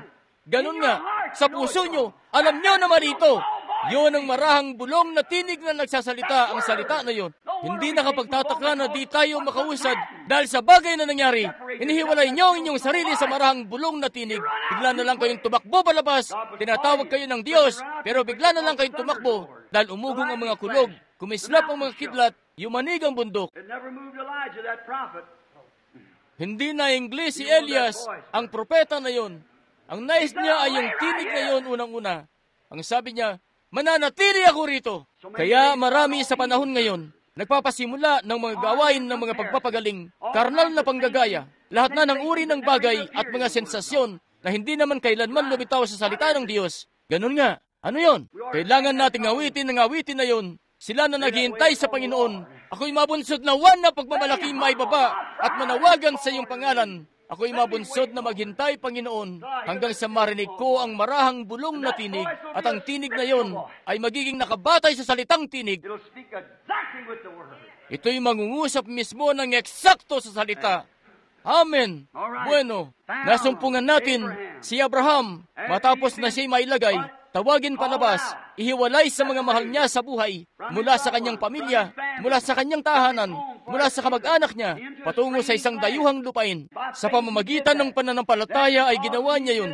Pagkatapos, dahil sa ginawa niya yun, ibinigay sa kanya ng Diyos ang pagtutuli para patunay na siya'y anak ng Diyos, na siya'y nananampalataya sa kanya, dahil nananampalataya siya sa pangako. Gayong hindi man niya nakita ito sa natural, pero kanyang sinasabi mismo, anumang laban sa salita ng Diyos ay isang kasinungalingan. Kahit na gaano pang karaming ebidensya ang palitawin, ito pa rin ay isang kasinungalingan. Ayaw ko sanang sabihin ito, pero kailangan. Tingnan nyo, at kung titingnan nyo ang kababaihan, ihahalimbawa ko lang ito, dahil isang bagay ito na nakikita, maaring makita, na nag-aangkin na taglay raw nila ang Espiritu Santo, at wala sa sapat na kaayusan na nahayaan ng kanilang buhok na humaba, may kung anong bagay na mali kung saan. Ang isang babae na magsusuot pa rin ng kasuotan na para sa lalaki, at isusuot yun, samantalang sinasabi ng Biblia, karumaldumal sa Diyos para sa isang babae na magsuot ng kasuotan na para sa lalaki. At pagkatapos sinaangkin nyo na taglay nyo ang Espiritu Santo at ginagawa nyo ang ganoon, nangusap ako patungkol diyan nung isang araw sa Oregon. May isang babae na sumulat sa akin ng isang matinding liham. Sabi niya, "Kapatid na Branham, kahanga-hanga ang iyong pagmiministeryo, pero pihadong nasisira mo ito." Sabi niya, "Ngayon, paano naman?" Sabi, "Nagsusuot ako ng overall sa tuwina." Sabi, "Paano naman yung pagpunta sa hardin para mamitas ng kung ano doon sa hardin at nakasuot ng bestida? Hindi mo ba naisip na mas mainam kung ang suot ay overall kaysa doon? O pantalong danggari, kung ano man yun, kaysa sa ang suot ay bestida?" Tapos sabi, "Tingnan mo, nangangabayo ako papunta sa kabundukan kasama ang mga kalalakihan kapag nagtutungo sila roon sa itaas para magkawan ng mga baka. At sabi, sumusung ako sa lugar na pinamumugaran ng lamok." Sabi, "Ngayon, kung bestida ang suot, papapakin ako ng mga lamok. Kapag overall ang suot ko, ay hindi ako magagambala." Sabi ko, mas malablaw pa yan sa sabaw na gawa sa anino ng manok na ginutom hanggang sa mamatay. Kahabagan, wala ni isa pang salita ng Diyos dyan. Sariling opinion mo yan. Sinabi ng Diyos, hayang ang bawat salita'y kasinungalingan at ang kanya'y ang totoo. Ang may bahay ko ay nagsusuot ng bestida. Siya'y namimitas sa hardin. Wala siyang anumang kaaligagahan tungkol doon. At kung tutuusin, hindi trabaho ng isang babae na sumama sa grupo ng kalalakihan sa dako roon na nagkakawan ng mga baka ano't anuman. Kinakailangan na nasa kusina siya kung saan siya nararapat. Ganun nga. Sinusubukan nilang humanap ng palusot, pero wala. Tahasan ng salita ng Diyos. At ang isang babaeng ipinanganak sa Espiritu ng Diyos ay tumatalima. At ang isang lalaki na ipinanganak sa Espiritu ng Diyos ay hindi pababayaan ng kanyang asawang babae na umakto ng katulad nun. Ano ang sinasabi niya? Ang babae na kukunit, puputulan ng kanyang buhok ay kasiraang puri sa kanyang ulo. At ang asawa niyang lalaki ang kanyang ulo. Ang babae kasiraang puri. Maiging tumikom na ako. Bueno, ngayon, kita nyo, sapat na ito. Alam nyo na ang tungkol sa ipinapangusap ko. Hindi ko po sinasabi yan ng may masamang hangad. Kung sinasabi ko yan ng may masamang hangad, kahabagan ng Diyos ang makasalanan kong puso. Ako ibunsod na lumuhod dito sa may altar magsisi. Sinasabi ko ito, mga kaibigan, iniibig ko kayo at sinisikap kong ipangusap sa inyo ang katotohanan. At yun ang salita ng Diyos. Pinakailangan nating pakinggan ang marahang tinig ng Diyos para maging angkop sa salita. Tayo dumadaan sa panahon ng pagsubok. Hallelujah! Napagtatanto nyo ba yon na matapos na dumating ang panahon ng pagsubok, ang pagtuturo na yon sa anak na yon na ipinanganak sa isang makadenominasyong pamilya, kung mapanindigan niya ang pagsubok at makapanatili sa mithin ng Ama, kung ganon, ang binatang yun ay dadalhin at susuotan siya ng kasuotan at pagkatapos magkakaroon ng isang seremonya ng pagproproklama at ang binatang na yun ay ipupwesto sa pamilya kung saan siya ipinanganak. Yan ang suliranin sa mga Pentecostal natin ngayon. Sila'y palundag-lundag dito at doon at hihilahin sila ng ating mga organisasyon sa gawirito at gawiroon. Hindi sila makapanatili sa salita. Kung mananatili kayo sa salita, kung ganoon ang Diyos sa pagkakita, kung kayo'y nananatili sa akin at ang aking salita sa inyo, kanya't hindi niya ito tatanggihan. Salita niya ito. Kung ganoon, darating ang panahon, sa isang panahon, na kayo kukunin at ibubukod at pagkakalooban ng isang bagay na tunay. Hallelujah! Kapangyarihan na galing sa Diyos na pinakamakapangyarihan sa lahat. Kaya't hinihintay ng Diyos ang kanyang mga anak, pero ayaw nilang luminya. Kapag dumako na sila sa panahon na yon ng pagsubok, tatanggapin niyo ba ito? Bueno, ititiwala kasi ako ng iglesia. Bueno, hayan nga kayo. Kung ganoon, sige, hindi ganyan ang binhi ni Abraham. Hindi ganyan ang pag-aakto ng binhi ni Abraham. Ang binhi ni Abraham, ngayon, hindi ko alinta na anuman ang dumating na kontra kay Abraham. Nanatili siya sa salita na iyon ng pangako. Sadyang nanatili siya mismo roon. Kahit na paano pa ang dating ni Sarah, ang dating ng iba, ang dating sa iba't iba pa sa lahat, kanyang ibinilang iyon na parang hindi ganon. Tumingin siya, nanampalataya siya na masisilayan niya ang pangako. Dahil Diyos ang nangako nito sa kanya. At yun na yun, ayun ang salita ng Diyos na nanatili mismo sa kanya. Pagkatapos binigyan siya ng Diyos ng huling pagsubok na yon. Bibigyan ko siya ng dobling bisa at susubukin siya. Ngayon, natanggap na niya ang anak na lalaki. Kanyang nakikita na natanggap na niya. Pero ngayon ay sasabihin ko sa kanya, dalhin mo ang anak na lalaki niyan at patayin mo ito.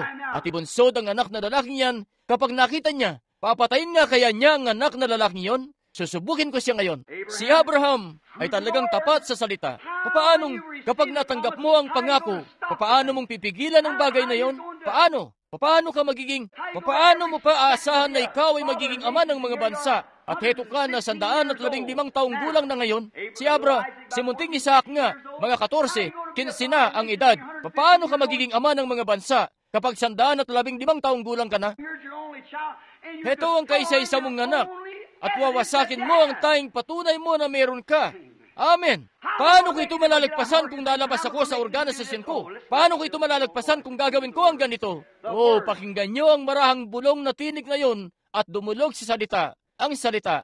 Sasabihin nyo, nakarinig ako ng isang tinig na ganito ang sinasabi sa akin. Kung yan ay kontra sa salita, hindi yan tinig ng Diyos. Ang tinig ng Diyos ay dumudulog sa salita. Pagkatapos lumakad si Abraham patungo sa tinig at sa marahang bulong na tinig ng Diyos, sa salita ng Diyos, na kailangan niyang kitilin ang buhay ng sarili niyang anak. Ang sabi niya, pigilan mo ang kamay mo, Abraham. Batid ko na ngayon na iniibig mo ako. At lahat ng susunod pagkatapos mo, hallelujah, lahat ng darating pagkatapos mo, na malugod na panghahawakan ng aking salita. Ito'y magiging binhi mo, at doon ay kanyang kakamti ng pintuang bayan ng kaaway. Sana may oras pa ako para ipangusap sa inyo ang bagay na nangyari mga ilang araw na ang nakararaan. Kita nyo? Ukol sa bagay na nangyari. Grabe. Kakamti ng pintuang bayan ng kaaway ang iyong binhi na kasunod mo. Abraham, ang sino man na magpapala sa iyo ay pagpapalain. At ang susumpa sa iyo ay susumpain. Ang sabi ni Jesus, mas mainam pa na ibitin sa inyong leeg ang batong gilingan at malubog sa kalaliman ng dagat. At ang mga organisasyon na ito na pinalalayas ang mga Diyos na mga kalalakihan na yon dahil sila'y nanindigan sa katotohanan sa salita at sa espiritu at kapangyarihan ng Diyos at nanatili sa salita. Nakita niyo ba ang nangyari? Kayo'y nilunod sa dagat ng pagkalimot. Mas mainam pa na ang batong gilingan ay mabitin sa inyong leeg at malubog sa kalaliman ng dagat kaysa sa titsurin ang pinakamaliit sa mga pinahirang ito. Ano ba sila?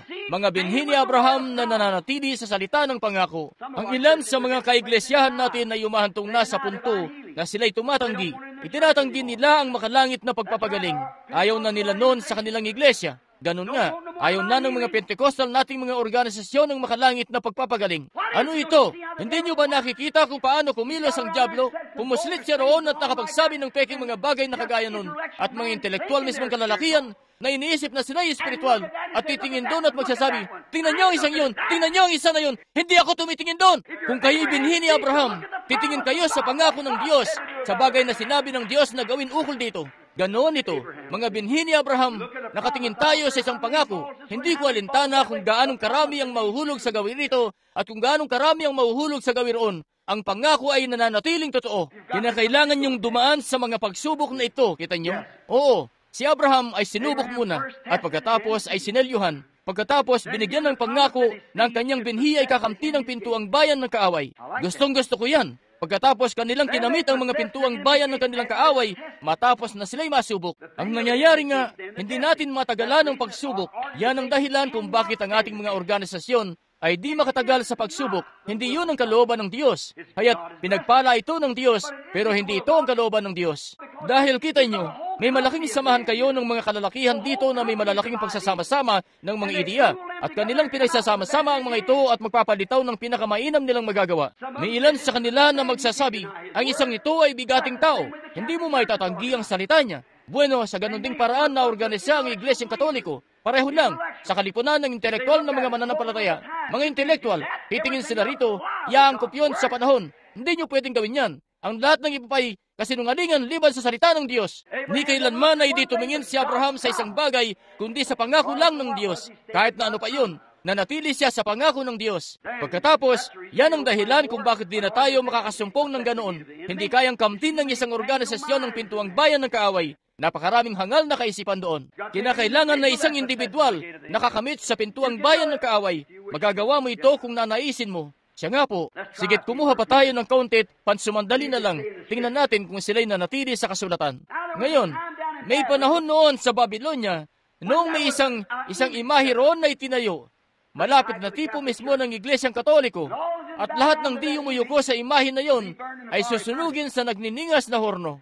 Ngayon, isa yung pagtutuos. Kung sila ba'y mananatili, yamang sinabi ng Diyos, huwag kayong magkaroon ng iba pang Diyos maliban sa akin o gumawa ng anumang imahe ng anumang bagay. Ang Diyos nga ang nagsabi nun, dumating ang pagtutuos. Ang lahat ng iba pa ng mga taga-Israel ay nahulog mismo roon. At noong patunugin ang pakakak, at noong tumunog ang alpa, at noong tumunog ang plauta, aba, lahat sila'y nagpatira pa sa harap ng imahe na ito. Pero hayan nga na may tatlo sa kanila nang nagsabi, hindi kami kikibo. Narinig nila ang marahang bulong ng tinig at nanatili sila sa pagkakalinya sa salita. Ano ang ginawa nila? Nanatili sa salita. At pagkatapos kanilang sinabi, kung hindi nyo ito gagawin, bibigyan namin kayo ng isa pang pagkakataon o kung hindi itatapon namin kayo sa nagniningas na horno. Sabi, ang Diyos namin ay may kakayahan na iligtas kami mula sa nagniningas na horno na yan. Pero ano't anuman, kami mananatili sa salita. Ngayon kapatid, paano naman kayo? Anong gagawin ko, kapatid na Branham? Manatili kayo sa salita. Manatili kayo sa pangako. Ang buong iglesia ko'y lalayasan ako. Manatili kayo sa pangako. Sila'y lalayo. Mawawala rin naman balang araw. Ano't anuman. Pero ang Diyos ay hindi. Kaya manatili kayo sa pangako. Bueno, sasabihin ko sa iyo, ititiwalag kasi nila ako. Manatili lang sa pangako. Ano't anuman. Kayo nga'y manatili mismo sa pangako. Ngayon, kung makakapanatili kayo sa pangako at mananatili roon, kung ganoon, talagang manatili kayo sa mga ito. Makipagbuklod sa lahat. Pero ngayon, heto ngayon, hindi nga kayo kailanman magwawagi sa ibang paraan, maliban sa pakipagbuklod sa lahat. Kinakailangan nyo. Ngayon, kapag sila'y naging masama na talaga, na sila'y immoral na, kung ganoon, lumayo kayo mula rito. Ganon nga, huwag kayong dadako sa teritoryo ng kaaway. Pero hanggat sinisikap nyo na maakay ang iyong kapatid, iba yan, kita nyo?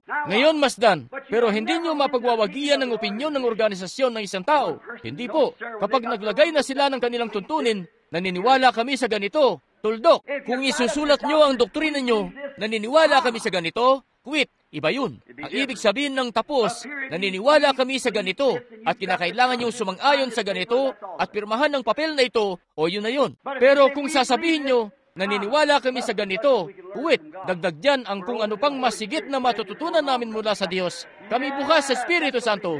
Kung ganoon, magpapatuloy kayo kapatid. Oo, yun nga'y magiging iba nga. Pero kita nyo, kung isusulat nyo yun na may tuldok at ang Diyos ay magbibigay ng isa pang bagay na darating na mapapatunayan na kanyang salita, ang katotohanan, hindi na kayo makausad dahil natuldukan na. Tinapos na dun. Diyan namatay ang mga Lutheran, diyan namatay ang mga Methodist, diyan namatay ang mga Baptist, diyan namatay ang Presbyterian, at diyan namatay ang Pentecostal. Ganun nga. Diyan sila namamatay. Tingnan nyo mismo. Dahil ito'y isinulat na. Wala na kayong may dadagdag pa rito o may babawas. Ito'y naroon na. Yan na ang doktrina nyo. Hindi matanggap noon ng Lutheran ang pagpapaging banal. Hindi nga. Tapos na kasi niyang sabihin, ang matuwid ay mabubuhay sa pananampalataya. Hindi si Martin Luther, kundi yung grupo na sumunod pagkatapos niya. Ganon nga. Hindi si John Wesley, kundi ang grupo na sumunod pagkatapos niya. Ganon nga. Hindi si Calvin, kundi yung grupo na sumunod pagkatapos niya. Hindi si John Smith ng Iglesyang Baptist na puspusan ng pananalangin sa gabi hanggang sa ang mga mata niya'y mamugtot di may mulat para sa kanyang iglesia. At kinakailangan pa siyang akayin ng may bahay niya at pakainin siya roon sa kutsara doon sa may hapag. Hindi siya, kundi itong grupo ng mga Baptist na sumunod pagkatapos niya, organisasyon na sumunod pagkatapos niya. Hindi si Alexander Campbell, pero sila na mga sumunod pagkatapos niya. Hindi ang Pentecostal na pagkilos sa simula, na taglay ang lahat ng mga bagay na pareho at nakikipagbuklod sa lahat, kundi yung grupo na dumating at nagsabi, hindi, kami ito, at heto ang mga usapin, at yun na yun. Inihiwalay ang kanilang sarili na parang di taglay ang pananampalataya. Ganoon nga, yun nga ang nagbunsod nun. Ayun ang masamang bagay. Amen. Pakiramdam ko'y napupuspos ako sa umagang ito. Ang mga binatang Hebreo, matapos na mapanindigan nila ang pagsubok na kung sila ba'y mananatili para sa salita ng pangako o hindi, sila'y inilagay sa isang panunubok. At anong ginawa nila? Kanilang kinamit ang pintuang bayan ng kaaway. Amen. Bakit? Nanatili sila sa salita. Manatili kayo sa salita, ang tinig na yun ng Diyos na nangungusap sa inyo. Ngayon, sinabi ng buong pangangatwiran, ngayon tingnan nyo, ang Babylonia, wala rin namang kaibahan. Dahil kami, kapag yumuyuko kami sa harap ng imahe na ito, sumasamba kami sa Diyos. Siya nga, bueno, kung gagawin kasi namin ito sa ganitong paraan, ganito ang ibig sabihin namin dito. Gawin nyo sa paraan na sinabi mismo ng Diyos. Ano kaya kung sinabi ng Diyos, Moises, hubarin mo ang iyong panyapak. Moises, nasa banal na lupa ka. Sasabihin niya, salamat sa iyo, Panginoon. Ako'y tunay na sumasampalataya sa iyo. Siguro yung sombrero ko lang ang hubarin ko. Siya nga, masyado kasing nakakabala kung alisin ko pa ang sintas ng panyapak ko. Hindi nga yun uubra. Ang sinabi niya, panyapak. Hindi niya sinabi, sombrero. Tama. Kinakailangan na dumulog kayo ng linya sa sinasabi ng Diyos at luminya sa kanyang salita. Ngayon, matapos na pagdaanan nila ang pagsubok, kanilang kinamit ang pintuang bayan ng kaaway na apoy, nasumpungan nila nung sila'y nagtuloy-tuloy hanggang sa dulo, na nananatili sa salita ng Diyos, kanilang kinamit ang pintuang bayan. Ganun nga, matapos na si Daniel, may proklamasyon na ipinalabas at pinirmahan ng mga Medo-Persia na hindi na mababago pa, na kung may mananalangin sa ibang Diyos, siya ipatapon sa yungib ng mga leon. At alam ni Daniel kung ano ang salita ng Diyos na manalangin lamang sa kanya. Kaya kanyang binuksang mainam ang kanyang mga bintana at nanalangin pa rin. Ngayon, hindi siya nagtungo roon sa isang sulok. Binuksan niya mismo ang mga bintana paharap sa direksyon ng templo. Hindi niya ito ikinahiya.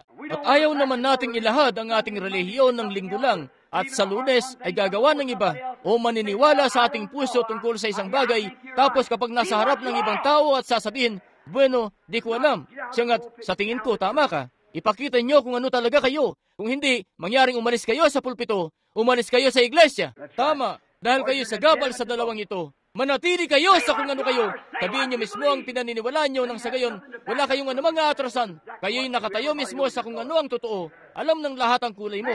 Masahangan ka ng tao ni naman. Ang isang babae marahil ay sadyang may tuturing na napakapangit. Marahil siya'y malaki, mataba, pandak, payat, itim ang buhok, tsokolate ang kulay ng mata, asul ang mata, abo ang kulay ng mata, ganito, ganon, at kung ano pa. Pero kung ang babae na yun ay malinis, binibini, walang lalaki sa bansa na anupat magbababa ng kanyang sombrero sa ganong klase ng babae. Haya't ang lalaki may onsa na pagkalalaki sa kanya. Tama, dahil ang babae ipinapakita kung ano talaga siya. At inahangaan niya ng kalalakihan. Ganon din nahangaan ng Diyos ang isang lalaki na magiging totoo kung ano talaga siya. O kalalakihan na nag-aangkin na sila'y Kristiyano, tayo dapat maging Kristiyano na puspos ng Espiritu Santo, taglay ang salita ng Diyos o kalimutan nito. Tama. Dahil kung hindi, kayo'y magiging ipokrito at iba ang buhay na ipinamumuhay at makikita kayo ng mga tao na nagtutungo rito sa mga sayawan at naninigarilyo at mga bagay na gaya nun at nag-aangkin na isang Kristiyano pagkatapos kita nyo, naglalagay kayo ng katitisuran sa daan ng iba. Nakikita kayo ng mga kababaihan kuminsan kung papaanong pinuputulan nila ang kanilang buhok at nananamit at umaakto sa maiksing mga damit na ito. Nagmumukhang binalatang mga longganisa o kung ano at magtutungo roon sa kalye maglalakad-lakad. Yung takong ay ganong kataas, maglalakad sa kalye. Pentecostal ba yan? Tapos sasabihin ng ibang iglesia, Nagangkin sila na taglay raw nila ang isang bagay na wala naman sila nito. Kayo na tatakan na at minarkahan ng Espiritu Santo. Hindi kayo nasa isang bulwagan ng sayawan ngayong gabi at nakayakap sa bisig ng ibang lalaki na hindi nyo asawa. Tapos sa kasunod na gabi, haya't babalik sa simbahan at magsasayaw-sayaw sa buong dako. Hindi ganyan ang Pentecostal. Pagiging ipokrito yan. Karumihan yan. Hindi ko po yan palagi sinasabi sa inyo. Pero napagtanto nyo, ang mga tape na ginagawa rito ay ipinapalaganap sa buong mundo. Kaya ipinapangaral ko ito na parang pambuong mundo. Kapag nararamdaman ko ang Diyos na nangungusap, sabihin mo ang isang bagay. Akin nga itong sinasabi dahil hindi ko alam kung saan ito makakarating. Siya na ang bahala nun. Manatili lang mismo sa salita. Ganun nga. Bueno, siya nga't hindi. Si Daniel ay hindi yuyuko sa proklamasyon nila kahit na siya itapon palabas ng organisasyon o hindi. Nanatili siya sa may bintana at nanatili sa salita ng Diyos. Hindi niya ikinahiya ito. Anong nangyari? Ipinatapon nila siya sa yungib ng mga leon. Pero kinamit niya ang pintuang bayan ng yungib ng mga leon. Bakit? Malwalhati. Dahil sinabi ng Diyos na ang kanyang kakamtin ng iyong binhiyang pintuang bayan ng kaaway. Ano man ang kaaway, kamit niyo ang pintuang bayan. O ilang beses na magagawa natin. Tingnan niyo si Moises na nakasunod sa linya ng mga utos ng Diyos na tungo ron sa Ehipto. Tila ba ang lahat ng bagay ay kontra? May mga nanggagaya sa kanya na kabayan niya. Nagtungo siya roon na may dalawa na mga tanda para ipakita na siya isinugo. Inihagis ang isang ahas at mga bagay na gaya nun. At heto ang isang manggagaya. Inihagis din ang kanila. Anong magagawa niya? Wala! Hindi sa kanya sinabi ng Diyos na kanilang gagawin yon. Nais niyang subukin si Moises. Siya mismo ang nagpahintulot kina Janes at Jambres na ihagis ang kanilang mga ahas o kanilang mga tungkod. Kaya doon ay tumayo si Moises na nakaatang sa kanyang tungkulin. Inihagis ang kanyang tungkod. Naging ahas yon. Sabi niya, tingnan mo yan, Paraon. Yan ang sinabi ng Diyos ko na ipunta rito na gawin yan sa harap mo. Sabi ni Paraon, hali kayo, Jambres at Janes. Inihagis din nila kanilang mga tungkod. Naging ahas ang mga ito. Kung ano mismo ang ginawa ni Moises. Namula ba ang kanyang mukha? Hindi po. Siya'y nanampalataya pa rin na sinugos siya ng Diyos. Nanatili siya sa pangako na yon. At anong nangyari? Yan nga'y, kapag nasa harap na kayo ng inyong mga komperensyang mga pagtitipon, marahil mamumula ang mukha niyo ng kaunti. Manatili lang sa salita. Anong nangyari? Bigla na lang, itong malaking kobra ni Moises ay umikot doon at nilulo ng mga yon. Pinatunan niya ng Diyos. Matapos ang pagsubok sa kanya, ang sabi niya, nais kita sa pamamagitan ng tandang ito na hayaan ng mga anak na pumaroon sa ibayo. Nais kong pauwiin mo sila kung saan sila nabibilang.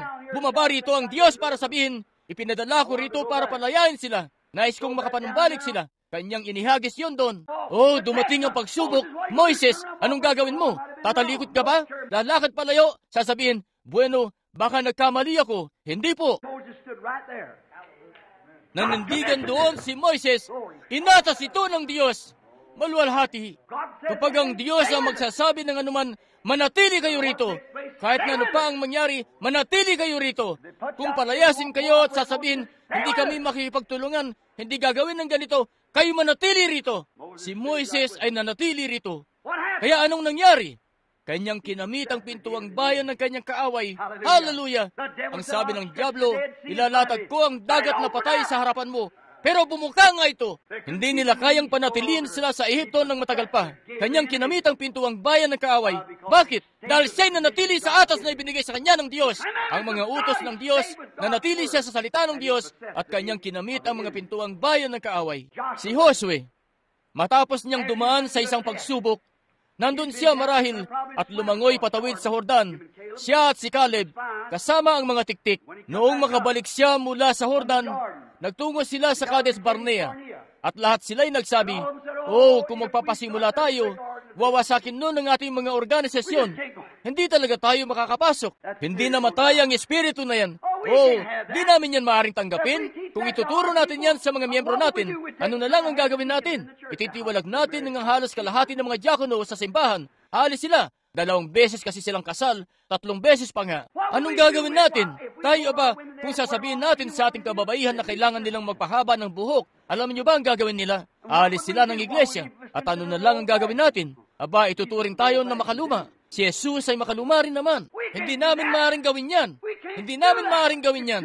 Masyadong mabigat yan sa amin. Alam niyo ba kung saan humahantong ang isang mananampalataya na hanggang hangganan lang? Ang mga Hebreo, sa ika-6 na kabanata, ay ipinapaliwanag ito. Ang minsang naliwanagan na napaging kabahagi na ng Espiritu Santo, pagkatapos ay tumalikod upang ipanahuli ang sarili niya muli. Nakarating siya sa hangganan na yon at tumanggi na tumawid. Yun na yon, tumanggi na ganap na manampalataya. Dahil anong ginawa ni Caleb? Anong ginawa ni Josue? Ang sabi niya, tayo higit na may kakayahan para kunin ito. Bakit? Nanatili sila sa ipinangako ng Diyos. Aba, ang sabi nila, ang sabi ng iba, bueno, mga higanti sila. Sila'y naliligiran ng mga pader. Ganito sila. Aba, hindi natin sila masasaling. Walang paraan. Ang sabi ni Josue, tayo higit na may kakayahan para gawin ito. Manahimik kayo mga kababayan. Tumikom kayo. Kumalma kayo. Amen. Sinasabi ko sa inyo, ang pananampalataya ay nasa isang napakadakilang bagay. Pagdating sa salita ng Diyos, hindi niya ito ikinatakot. Ang pananampalataya ay may buhok sa dibdib. Malalaki ang kalamnan. Sinasabi nito, tumikom kayo. Tatalilis ang lahat sa sulok. Ganun nga, kapag ang Diyos na nagsasalita, kayo manatili sa akin at ang aking salita sa inyo, sabihin nyo ang nais nyo. Ayan nga kayo. Gustong gusto ko yun. Ang mga diablo ay manginginig at ang mga makasalanan ay magigising. Ang pananampalataya kay Jehovah, lahat ng bagay ay mauuga. Paano kayo magkakamit ng pananampalataya kung alam nyo na hindi kayo kumikilos, lumalakad sa kanyang salita, kapag nalalaman nyo na may mga bagay dyan na dapat nyong sabihin at hindi nyo naman ito sinasabi? May mga bagay dyan na kailangan nyong ituro at hindi nyo naman ito itinuturo. May mga bagay roon na hindi nyo masabi at paano kayo magtataglay ng pananampalataya gayong nalalaman nyo na kayo mali? Kung hindi tayo kinukundina ng ating puso, hayan nga kayo, hayan nga, ano ba't manatili sa salita na yan kung saan walang anuman dyan na kukundi-kundina, walang pagkundina sa kanila na kay Kristo Jesus na hindi lumalakad ayon sa laman, kundi ayon sa Espiritu. Ang Espiritu ay nangunguna sa pamamagitan ng salita. Dahil ang Espiritu ay lumilitaw lamang mula sa salita. Dahil ang kanyang salita ay Espiritu. At ito lamang ay ang tunay na totoong Espiritu ng Diyos ay mangungusap lamang ng salita ng Diyos. Grabe, grabe, grabe. Umalis ka sa libutan. Satanas, lubayan mo kami. Huwag kayong matakot na sasabihin sa bundok na ito, malipat ka. Sabihin nyo ito, manatili kayo roon. Masdan nyo kung paano siya madudurog. Ganun nga. Pero kapag meron kayong anumang pagkondenaryan, mainam na kayo manatili sa katahimikan. Kayo'y kung ano-ano lang ang sinasabi kung ganoon. Hindi katotohanan ang sinasabi nyo. Hindi nyo sinasabi ang mga bagay na dapat nyong sabihin. Bueno, ngayon, nasumpungan natin na si Josue. Matapos na pagdaanan niya ang pagsubok na yon, nakita niya ang katunayan ng isang mabuting lupain. At tumayo siya roon sa Kades Barnea at nagsakdal laban sa kanilang lahat. At nagsabi, tayo higit na may kakayahan na kunin ito. Magagawa natin kunin ito. Anong ideya? Tumawid. Ano ang ideya noon ni Moises? Ipakita ang tandang ito at ilabas ang mga anak. At mukhang ang mabibigo. Pero siya'y nanatili sa salita. At ang pintuang bayan ng dagat na patay ay di siya napanatili. Siya'y sumuong mismo rito. Kanyang kinamit ang pintuang bayan ng kaaway. Si Josue, habang nakatingin sa pangako ng Diyos, ang sabi, tayo higit na may kakayahan na kunin ito. Tama. At noong bumaba siya roon sa Jordan, anong ginawa ng ilog? Nagbigay daan ng ilog. Amen. Ganon nga. Kanyang kinamit ang pintuang bayan ng kaaway. Yung Jordan na yon ay umahadlang na siya'y makatawid at makuha ang pangako na yon. Pero nung makadako siya roon, siya'y binhi ni Abraham. Bakit? Sinampalatayanan niya ang salita ng Diyos. Yun lang ang tanging paraan na ikaw ay magiging isang binhi ni Abraham, ang manampalataya sa salita ng Diyos. At pagkatapos na nung ginawa niya, nung pumunta siya roon kung saan handa na niyang sunugin ng kaaway, binuksan ng Diyos ang pintuang bayan at kanyang kinamit ito. Kinuha ito, tumawid. Noon, sa unang pakipagbaka, yung una niyang pakipagtunggali sa kanila, ang mga pader nga'y naglalakihan ng gusto na kaya nilang magpakarera ng karwahe sa ibabaw ng mga yon. Paano kaya siya makakapasok para kupkupin sila? Nagsitakbuhan sila mula sa kanya. Bumalik sa loob. Ganyan ang gagawin ng kaaway rin. Kaya kakamtin mo ang pintuang bayan ng kaaway. Sabi, Panginoon, ano pong gagawin ko? Naglakad siya sa paligid isang hapon na nagninilay. Nakakita siya ng isang lalaki na nakatayo na ang kanyang tabak ay nakahugot. Hinugot ni Josue ang kanyang tabak. Sabi, ikaw ba'y kampi sa amin? Ikaw ba'y kampi sa aming kaaway? Sabi niya, ako ang kapitan ng hukbong ito. Ano pong gagawin ko? Magmarcha ka sa palibot nito ng 13 beses. Magpatunog ka ng trumpeta. Makukubkub niyo ang pintuang bayan ng kaaway. Ang pader nga'y bumagsak. Siya nga po. Bakit? Siya'y binhi ni Abraham na nanghawakan sa salita ng Diyos. Kinamit niya ang bawat pintuang bayan na dumating sa kanya. Tunay nga. Atrasado na po, kailangan ko nang huminto. Tingnan nyo, lahat ng mga kalugod-lugod ng mga bayaning ito, may isang punong pahina ako nila na naisulat dito, pero ang lahat ng kalugod-lugod ng mga bayaning ito, sa mga bagay na ito na kanilang nagawa, sa huli namatay sila. Pero pagkatapos, ay dumating ang tunay na pananampalatayang binhi, ang maharlikang binhi ni Abraham. Si Jesus, isang pangako. Inanak ni Abraham si Isaac, tunay, ayon sa laman. Pero ang tunay na binhi ay wala sa organisasyong sistema na yun. Naroon yun sa pangako ng salita ng Diyos na kanyang ibubunsod siya na maging isang ama ng mga bansa. Hindi sa pamamagitan ni Isaac, kundi sa pamamagitan ng maharlikang binhi, si Jesus. Yun ang maharlikang binhi na, sa aktualidad, ang binhi ni Abraham, si Jesus, ay hindi isang Hudyo, hindi rin siya isang Hentil. Siya ay Diyos, kita nyo? Kayo ng mga Katoliko rito, pagpalayan ng inyong puso. Pero kapag sinasamba nyo si Maria bilang isang Diyos-Diyosan, ano yan na nangyayari sa inyo? Siya nga, si Maria ay wala ngang iba't isang babae. Pinili siya ng Diyos, isa siyang inkubador. Yun lang, isang inkubador. Ganoon ang isang babae. Pero siya ay may kaugnayan sa binhi ng lalaki. Pero, heto talo-halo ang mga tagapakinig dito. Pero kailangan kong sabihin ito para maunawaan nyo ang ipinapang-usap ko. Ngayon, makinig kayo sa inyong doktor. At ako'y kapatid nyo. Tunay, magagawa nyo. Si Maria ay walang pollen kay Kristo. Walang sexual na pakiramdam noong ang Espiritu Santo ay lumimlim sa kanya, maski katiting. Pero ang Diyos na makapangyarihan sa lahat, ang manlilikha, nilikha ang selyo ng dugo at ang pollen. Kung yun ay pollen mula kay Maria, kung ganoon ang patay ay hindi babangon. Malwalhati, sariwa po itong dumating ngayon. Kakukuha ko lamang nito. Kaya naman kung sasabihin nyo na walang pagkakaiba sa bagay na ginagawa natin, kung ganon, bakit sinabi sa atin ng Diyos na umiwas sa mga bagay na mali? Bakit ibinangon ng Diyos ang katawan ni Jesus kung hindi ganon? Kaya nakita nyo, hindi maaari na may babae na konektado roon. Kung meron, kung ganon ang kanyang katawan ay halaw sa kanyang nanay, kay Maria. Dahil siya'y nagkaroon pala ng isang sexual na pagniniig, kung ganon sa pamamagitan ng paglilimlim ng isang espiritu na nagbunsod sa kanya na maglabas ng punlay, at mali yan. Ang Espiritu Santo sa pamamagitan ng walang bahid na pagluluwal, hallelujah, doon ay kanyang nilikha ang kapwa punlay ng lalaki at babae.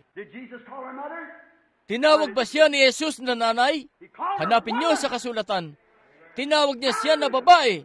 Hallelujah! Babae! Sariwa po ito. Yan ang dahilan kung bakit ginagawa nito ito sa paraan na gumagawa ito. Babae! Narito ang iyong anak. Milyong-milya na mas malapit sa babaeng yon kaysa sa kanya. Siya ay Diyos! Hindi siya Hudyo ni Hentilman.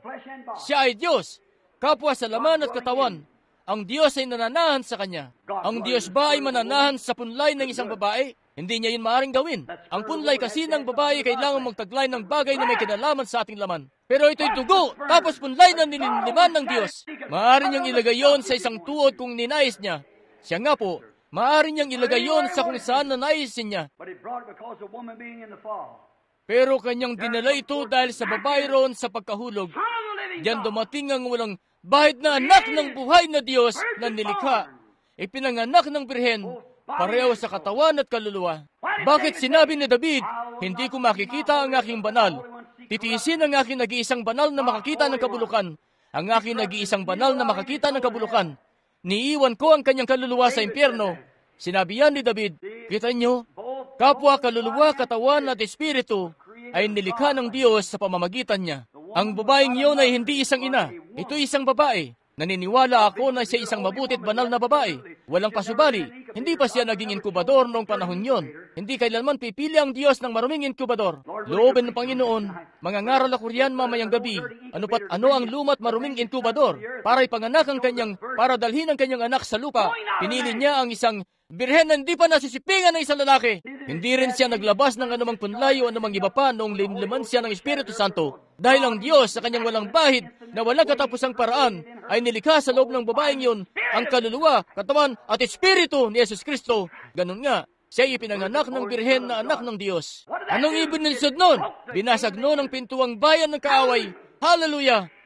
Umiinam ito ng umiinam sa akin. Tingnan nyo. Bakit? Diyan pa lang ay binasag na niya ang pintuang bayan ng kaaway na ang bawat tao na ipinanganak sa mundong ito sa pamamagitan ng sexual na pagnanasa ay hindi makapunta sa langit dahil sexual na pagniniig ang nagpasimula nito sa simula doon sa halamanan ng Eden. Kaya tinapan nila ang kanilang mga sarili. Noong gawin niya yon, kanyang binasag ang bagay na yon na mahati sa dalawa at ginamit ang pintuang bayan ng kaaway. Sa pamamagitan ng pagkuha sa maharlikang binhi ni Abraham sa pinakaunang pagkakataon at binasag ito hanggang sa ilalim ang maharlikang binhi ng pananampalataya at pangako, hindi isang pagluluwal ni Maria, kundi ng Diyos ang bumasag ng mga pintuang bayan. Yan nga'y may bunsod ang tao na makatawid sa pintuang bayan. Malwalhati ang Diyos. Ano ang kanyang ginawa? Pagkatapos nga'y kinubkob ang lahat ng mga pintuang bayan ng kaaway, kanyang kinuhang pintuang bayan ng karamdaman. Hindi maaaring umiral ang karamdaman sa kanyang presensya. Hindi rin iiral ang ano pa bang iba sa kanyang presensya. Ang prosesyon ng paglilibing ay di makatatagal sa kanyang presensya. Hindi. Ano ang ginawa niya? Namatay si Josue, namatay si Moises, lahat sila'y namatay. Pero hindi ang maharlikang binhi na ito. Hindi makakatayo ang kamatayan kung saan naroon ang buhay. Ang babae mula sa Nain na pumunta roon dala ang kanyang anak na binatilyo, puminto at nagsabi, "Bumangon ka, iho." Ang dalagitan na yon na patay na anak ni Jairo, siya'y nagwika ng isang salita roon sa ibayo patungo sa di kilalang daigdig doon at nagsabi, "Iha, bumangon ka!" Si Lazaro patay ng 4 na araw at ang kanyang katawan ay nabulok na. At ang kanyang kaluluwa ay matagal nang wala roon na 4 na araw na. Nagwika siya, "Lazaro, lumabas ka!" Malwalhati. Hayun siya. Anong ginawa niya? Hinapak niya ang mga selyo ng lahat ng bagay. Hallelujah! Noong siya'y kailangan ng mamatay, hindi niya maaring pigilan ang buhay na yon. Hindi siya kailanman mamamatay, pero kailangan niyang ibigay ang buhay na yon. At noong ibigay niya ang buhay na yon, siya'y namatay ng isang kamatayan. At ang kanyang katangi-tanging kaluluwa, gaya ng sinabi ng Biblia, ay bumaba sa impyerno para kunin ang lugar ko at lugar nyo. Ang maharlikang binhi ni Abraham, siya ang maharlikang binhi. O malwalhati! Ngayon tayo ang maharlikang binhi, ang bagay na nananatili sa salita. Gaya mismo niya, sapagkat sa pasimula ay ang salita, at ang salita ay nasa Diyos, at ang salita ay nagsalaman, at nanahan sa kalagitnaan natin. Hindi niyo ba nakikita kung saan nakahimlay ang maharlikang binhi? Ang maharlikang binhi ay yung nananatili sa salita. Kayo na may hina, na payag makipagkompromiso sa dyablo, sa kanyang kalakaran sa sanlibutan, hindi kayo ang pinangungusapan ko rito. Doon sa labas, sa inyo na mga ngaral na nalalaman na kayo nangangaral ng mga araw ng himala ay lipas na. Kayo na nangangaral na wala ng ganyang bagay na bautismo ng Espiritu Santo, mahiya kayo sa sarili nyo. Siya nga't tinatawag nyo ang sarili nyo na binhi ni Abraham. Ang maharlikang binhi ay nananatili sa salita. Ang maharlikang binhi na hindi pinanganak ng tao, walang kinalaman sa lalaki o babae. Ang babae ang iglesia, walang kinalaman sa iglesia. Walang kinalaman si Maria sa binhi, ni ang iglesia man, na tinatawag na organisasyon, ay wala rin kinalaman sa binhi. Ito'y pinanganak sa Hindi sa pamamagitan ng isang organisasyon, hindi ng Methodist, Baptist, Presbyterian, Katoliko, Lutheran, kung ano pa. Bagkus, ipinanganak ng maharlikang binhi ng pangako ng Diyos.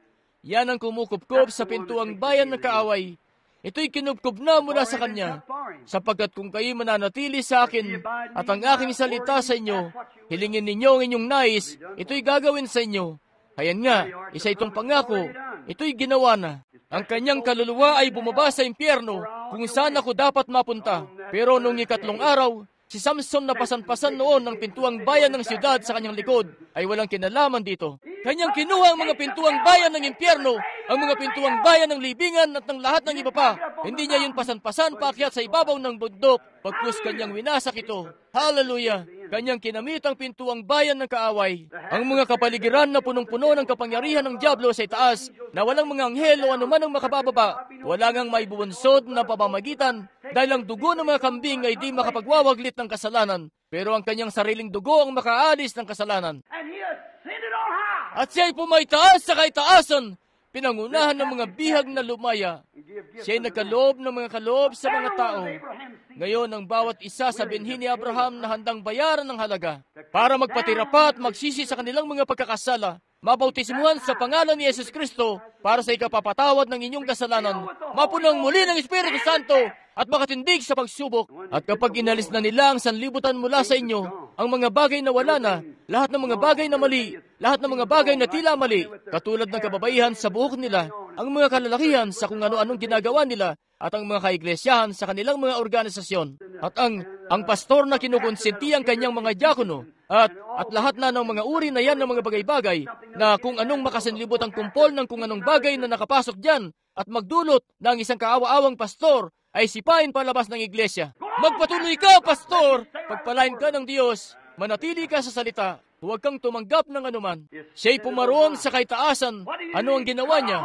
Siya'y gumawa ng butas, isang pintuang bayan na ang panalangin ng binhi na ito ni Abraham. Bakit? Bakit? Kung tayo ang katawan ni Kristo, kung tayo ay patay na napagkikilala natin ng ating sarili na patay at inilibing na kay Kristo at ibinangon kasama niya sa pagkabuhay na maguli. Siya ang ulo ng katawan. Kung nasaan ang ulo, ang katawan ay kalakip nito. At pagkatapos sa umagang ito, kung saan ang bawat isa na ginawa yun, ay nakaupo kasama siya sa makalangit na mga dako, kasama ang maharlikang binhi. Purihin ang Diyos. Walang pintuang bayan. Hindi nga kayo makakapanalangin ng ganitong kahaba at sasabihin, ayan ang salita.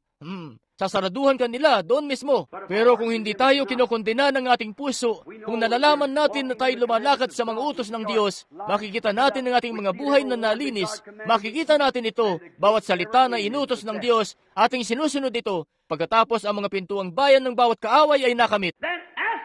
Kung ganon, hilingin mo ang iyong nais, ito'y gagawin sa iyo. Kanyang kakamti ng pintuang bayan ng kanyang kaaway. Kapatid, magiging kaaya-ayang iglesia nga ito. Sa pagbalik ko uli sa Phoenix, kung pahintulutan ako ng Panginoon, umaasa ako sa paglakad ko sa tabernakulong ito na ang bawat hilera ng mga bangko ay mapuno. At bawat bangko sa buong ebanghelyong pagkilos na ito sa siyudad na ito ay mapuno ng mga banal ng buhay na Diyos, na ang mga postura ay Kristiyano, ang mga pagsasalita ay Kristiyano, ang mga kilos ay Kristiyano, na ang Espiritu ng Diyos ay kumikilos sa kalagitnaan nila, kung saan, kung ang isa'y magkasala, itatawag pansin ito agad-agad ng Espiritu Santo. Gagawin nga nito. Nakikita niyo mismo yun sa pila para sa pananalangin. Gaya rito sa itaas sa may altar, kung saan sasabihin, bumalik ka roon at ituwid mo ito sa iyong asawang lalaki. Pumunta ka! Sabihin mo sa iyong asawang babae na lumabas ka. Noong isang gabi bago itong huli, kasama ang babae na yon na malagi sa ganong lugar. Kung gagawin ito rito, sa pamamagitan ng paglakad sa salita, sa pakikinig sa marahang bulong na tinig, ay gagawin ito sa inyo. Kay binhi ni Abraham, kung ganon, walang sala. Mga ngaral, hindi ba't nais ninyong makita yan sa inyong iglesia? Lumakad kayo sa iglesyang ito at tumingin kayo rito. Tingnan niyo ang kapwa kalalakihan at kababaihan na makadiyos. Banal, nakaupo roon na puspos ng kapangyarihan ng Diyos. Hindi nga makakapasok ang kasalanan. Isang lalaki ang papasok at mauupo. Titindig ang espiritu at magsasaysay.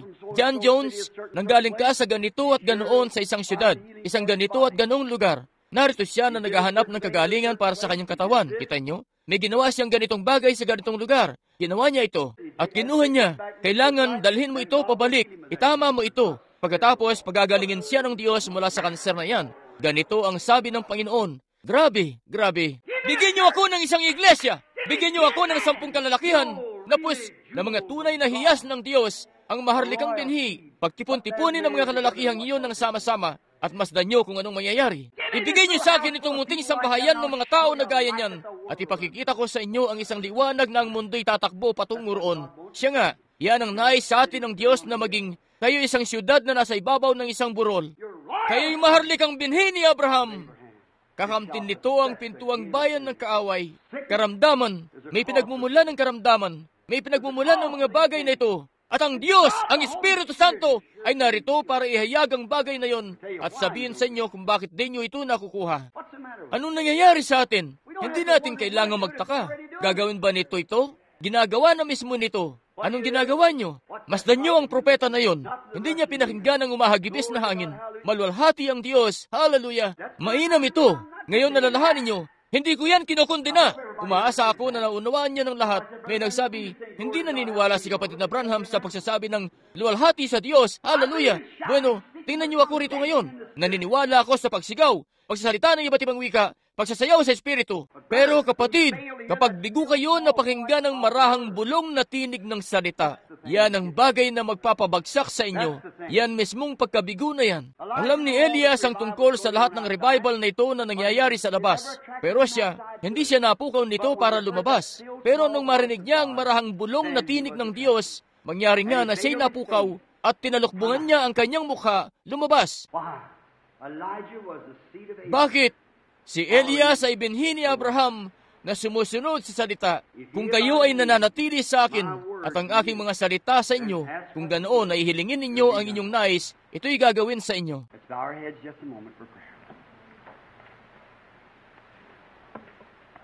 Iyuko po natin ang ating mga ulo pansumandali para sa panalangin. Oh, Iglesia, ganun na lamang.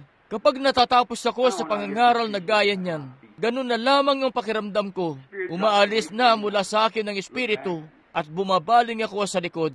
Nakikita ko ang mga tao na aktwal na bubunot ng malalim sa kanilang bulsa at kukunin ang pagkain na dapat sanay para sa kanilang mga anak para maibigay sa akin. Nakikita ko ang munting kababaihan dito. Marahil maiksi ang buhok. Ano ang gagawin nila? Gagawin nila ang lahat para sa akin na magagawa nila. Isang lalaki na namumuhay kasama ang isang asawang babae na gaya niyan at aking ngang tinatagtad siya na magpira-piraso sa pamamagitan ng salita na yon. Masasaktan siya, ibubunsod na mabalisa ang kanyang konsensya. At sa kabila nun, ang lalaking iyon ay lalabas doon at magtatrabaho ng puspos at ipapadala sa akin ang kanyang ikapu. Ganon nga, ibinubunsod nga ako niyan na makaramdam, kita nyo, kapag bumabalik na ako sa laman. Kita nyo, ano ba ang nasabi ko? Hindi ko sadya na makasakit. Hindi po ganoon. Pero, kapatid, at ang aking pinakamamahal na kapatid na babae at kapatid na lalaki, kung yan ang salita ng Diyos, at ito ang kanyang Espiritu na ibinubunsod ang salita na yon na magkabuhay sa inyo, ano pa kaya kapag naroon na sa araw ng paghatol? Sinisikap ko na maihanda kayo para sa araw na yon. Maari lamang na panghawakan niyo ang kanyang salita. Kung may naipangaral ako na anuman na hindi ang salita, isang pangako ng Diyos, kung ganoon, may karapatan kayo na lumapit sa akin. Pero yun nga'y ang salita, at yan ay dahil iniibig ko kayo. Hindi yan dahil ayaw ko. Ayaw ko na kayo nasa bangka. Yan ay dahil hindi kayo maitatawid ng bangka. Sasalpok kayo, isa sa mga araw na ito. Kinakailangan niyong humantong sa paghatol. Ang nagkasala sa maliit ay nagkasala sa malaki. At kapag alam niyo ang anumang bagay ay tama para gawin, na ito'y ang salita ng Diyos, at isang pangako na ito'y dapat gawin, pagkatapos, hindi niyo ito ginagawa, kung ganon, ihilingin sa inyo na magbigay ng dahilan. Kapag ang mensaheng ito sa umagang ito ay kakaharap sa inyo sa ibayo sa tabing na yon, sa araw ng paghatol, bulayin niyo ito mga kaibigan. Marahil mamatay kayo bago matapos ang araw. Lahat tayo marahil ganon ang mangyari. At isang bagay ang sigurado, kayo'y mamamatay at mamamatay. Tumayo ako noong isang araw na pinagmamasdan ng nanay ko. Yakap ko siya sa aking bisig. Yakap ko rin ang tatay ko mga kaunting panahon lang bago yon. At nakita ko kung paano siya yumao. Nakita ko sila na humantong sa dulo ng kanilang daan, na iniisip nila na sila'y tunay na ayos lang. Sinasabi, kapatid na Branham, kung mabubuhay lang ako ng mas kaunting haba pa. Huli na ang lahat. At alalahanin niyo, hindi babaguhin ang kamatayan ng kaluluwa. Binabago lang nito ang dakong pananahanan nito. At kung nakikita niyo ang bagay na yan sa kalooban niyo, maging makatwiran ngayon. Kung nakikita niyo na may bagay sa kalooban niyo, na ibinubunsod kayo na umakto sa ganong paraan, at makaramdam sa ganong paraan, gaya ng hindi dapat maging ganoon ang inyong nararamdaman. Magsisi kayo sa umagang ito. Maaari nyo bang gawin, kaibigan? Hali kayo, hindi nyo kailangan na maging ganoon. Kapuspalad ka na tao kung ganoon. Mamuhay ka na isang tunay na maharlikang binhi na buhay. Nais yan sa inyo ng Diyos ngayon. Maaari nyo bang itaas sa inyong kamay habang nakayuko ang inyong ulo at puso? Sabihin, kapatid na Branham, itinataas ko ang aking kamay sa Diyos. Sa totoo lang, mula sa aking puso, yan ang bagay na nais kong maging sa akin. Yan talaga ang bagay na nais kong maging sa akin. Ako'y napariwara rito at lahat na. Pero sa totoo lang, ayaw ko na maging ganoon. Nais kong maging ganyan sa ipinapangusap mo sa umagang ito. Ipanalangin mo ako, kapatid na Branham. Itinataas ko ang aking mga kamay sa Diyos. Hindi sa iyo, kapatid na Branham, kundi sa Diyos. At sa puso ko, natatalos niya ang puso ko. Inaasam ko na maging ganyang uri ng Kristiyano na ipinapangusap mo, isang maharlikang binhi ni Abraham sa pamamagitan ni Yesus Kristo. Itaas mo ang iyong kamay ngayon at sabihin, aking ipanalangin mo ako, kapatid na Branham, pagpalain ka ng Diyos, tunay na gagawin niya ito para sa inyo. Aming makalangit na Ama, sa liwanag ng iyong salita, sa kapangyarihan ng iyong pagkabuhay na maguli, at napagtanto ko, Panginoon, ng kaaba-abang mga tao'y maraming beses na naguguluhan dito. Dahil sa iba't ibang halos di na alam ng mga tao kung anong gagawin. May isa na darating, sasabihin ng isang bagay, at may isa na parating, magsasabi ng iba.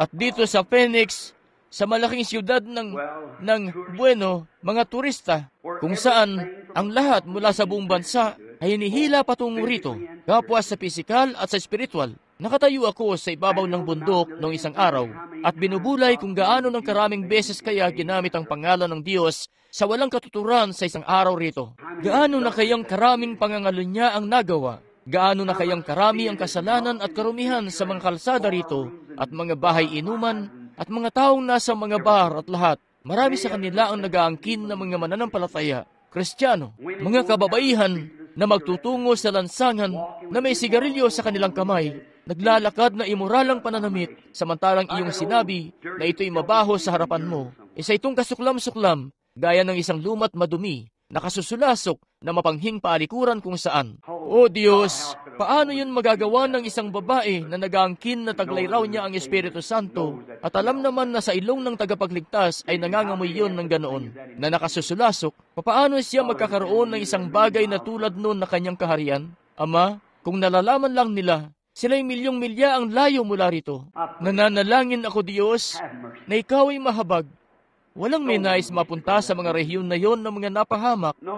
Walang may nais na madako roon, Ama. Naway di mangyari na kami madako roon. Pero sa kaibuturan doon ay isang mabuting puso sa tao na yon, sa lalaki na yon, sa babae na yon. Isang lalaki o babae na mapagkawang gawa at kalugod-lugod at mabait at nadaya lamang ng dyablo. Ang dyablo ang gumawa nun. Satanas, ako'y laban sa iyo.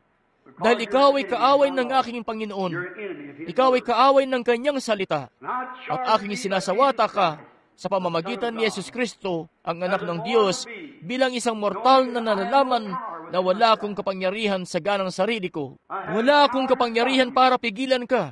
Wala akong kapangyarihan para ipangyari ang alinman sa mga kababaihan na ito na malinis sila. Alinman sa mga kalalakihan na ito na nakikinig sa tape na ito o saan man. Wala akong paraan na ipangyari na sila'y malinis. Wala akong kapangyarihan.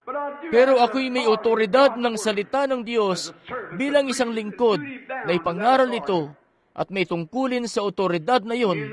Maging itong pulis dito ay may kapangyarihan na magpahinto ng isang kotse, pero siya ay may otoridad na gawin ito. At Satanas, mabuting apakan mo na ang iyong mga preno dahil sinasawata kita sa pamamagitan ni Yesus Kristo na iyong palayain ng mga taong ito sa buong mundo. Saan man makarating ang mensahe na ito, iyong pakawalan sila. Aking inaangkin sila na sila'y mabayaran. Hindi sila sa ganang sarili nila. Binayaran sila ng isang halaga ng maharlikang binhi ni Abraham ng Panginoong Yesus. Ikaw na marumit ng gigitat at mabahong ipokrito na nanlilinlang ng tao, na inaakay sila ng bulag patungo sa mga hukay ng impyerno. Pakawalan mo sila.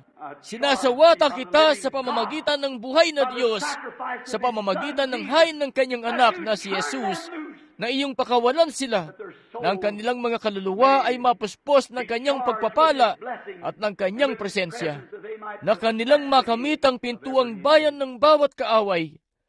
Pinaghintay mo sila sa ganito, ganoon, o sa iba pa, o sa kung anong banal na hipo, o kung anong bagay. Pero sinasabi ko mismo na bumitiw ka sa iyong pagkakahawak. Paano makatatagal ang karamdaman sa isang pahit na gaya nito?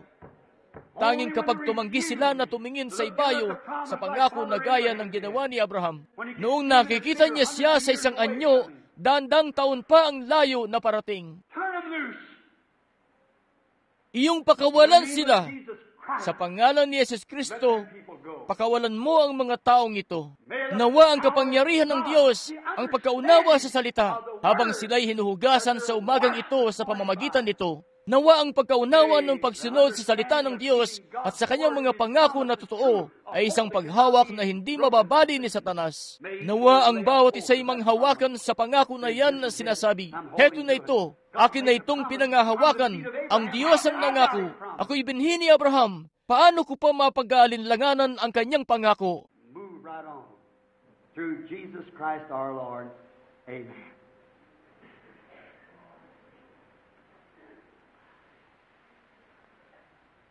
At umusat kayo sa pamamagitan ni Yesus Kristo na aming Panginoon. Amen.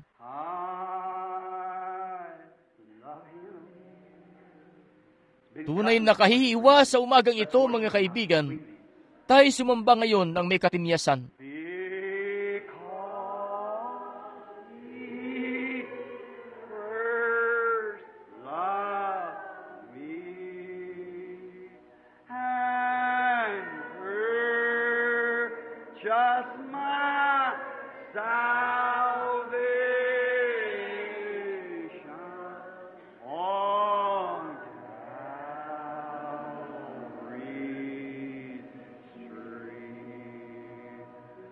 Posible ba, hindi sa paglalapastangan, tunay na hindi nga, ito ay relihiyoso. Atin nang itaas ang ating mga kamay sa Kanya na ating iniibig at sabihin,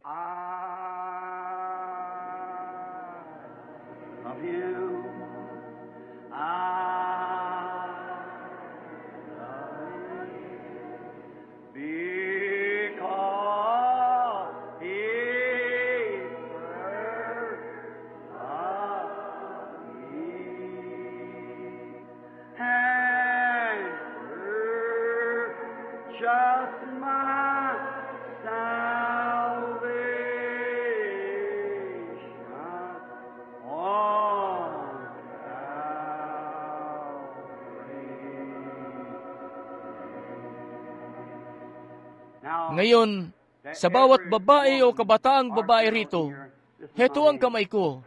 Mahal kayo ng Diyos. Sa bawat lalaki o kabataang lalaki rito, mahal kayo ng Diyos. Minamahal ko kayo. Ngayon, hindi ako makaaabot at mahahawakan ng bawat isa sa mga kamay nyo. Pero inihahayag ng Diyos sa inyo ang ibig kong sabihin. Habang inaawit natin yun muli, lumibot lang kayo at makipagkamay sa kaninuman. Dito'y malalaman ng lahat ng mga tao na kayo'y aking mga alagad kapag kayo'y may pag-iibigan sa isa't isa.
Hindi ba't iniibig niyo siya?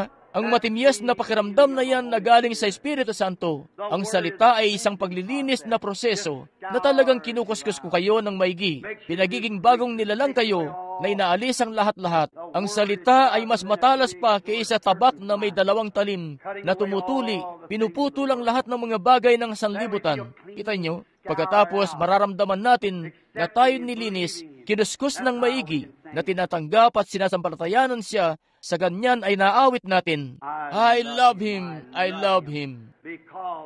because He first loved me and purchased my salvation on Calvary. Maganda po ba?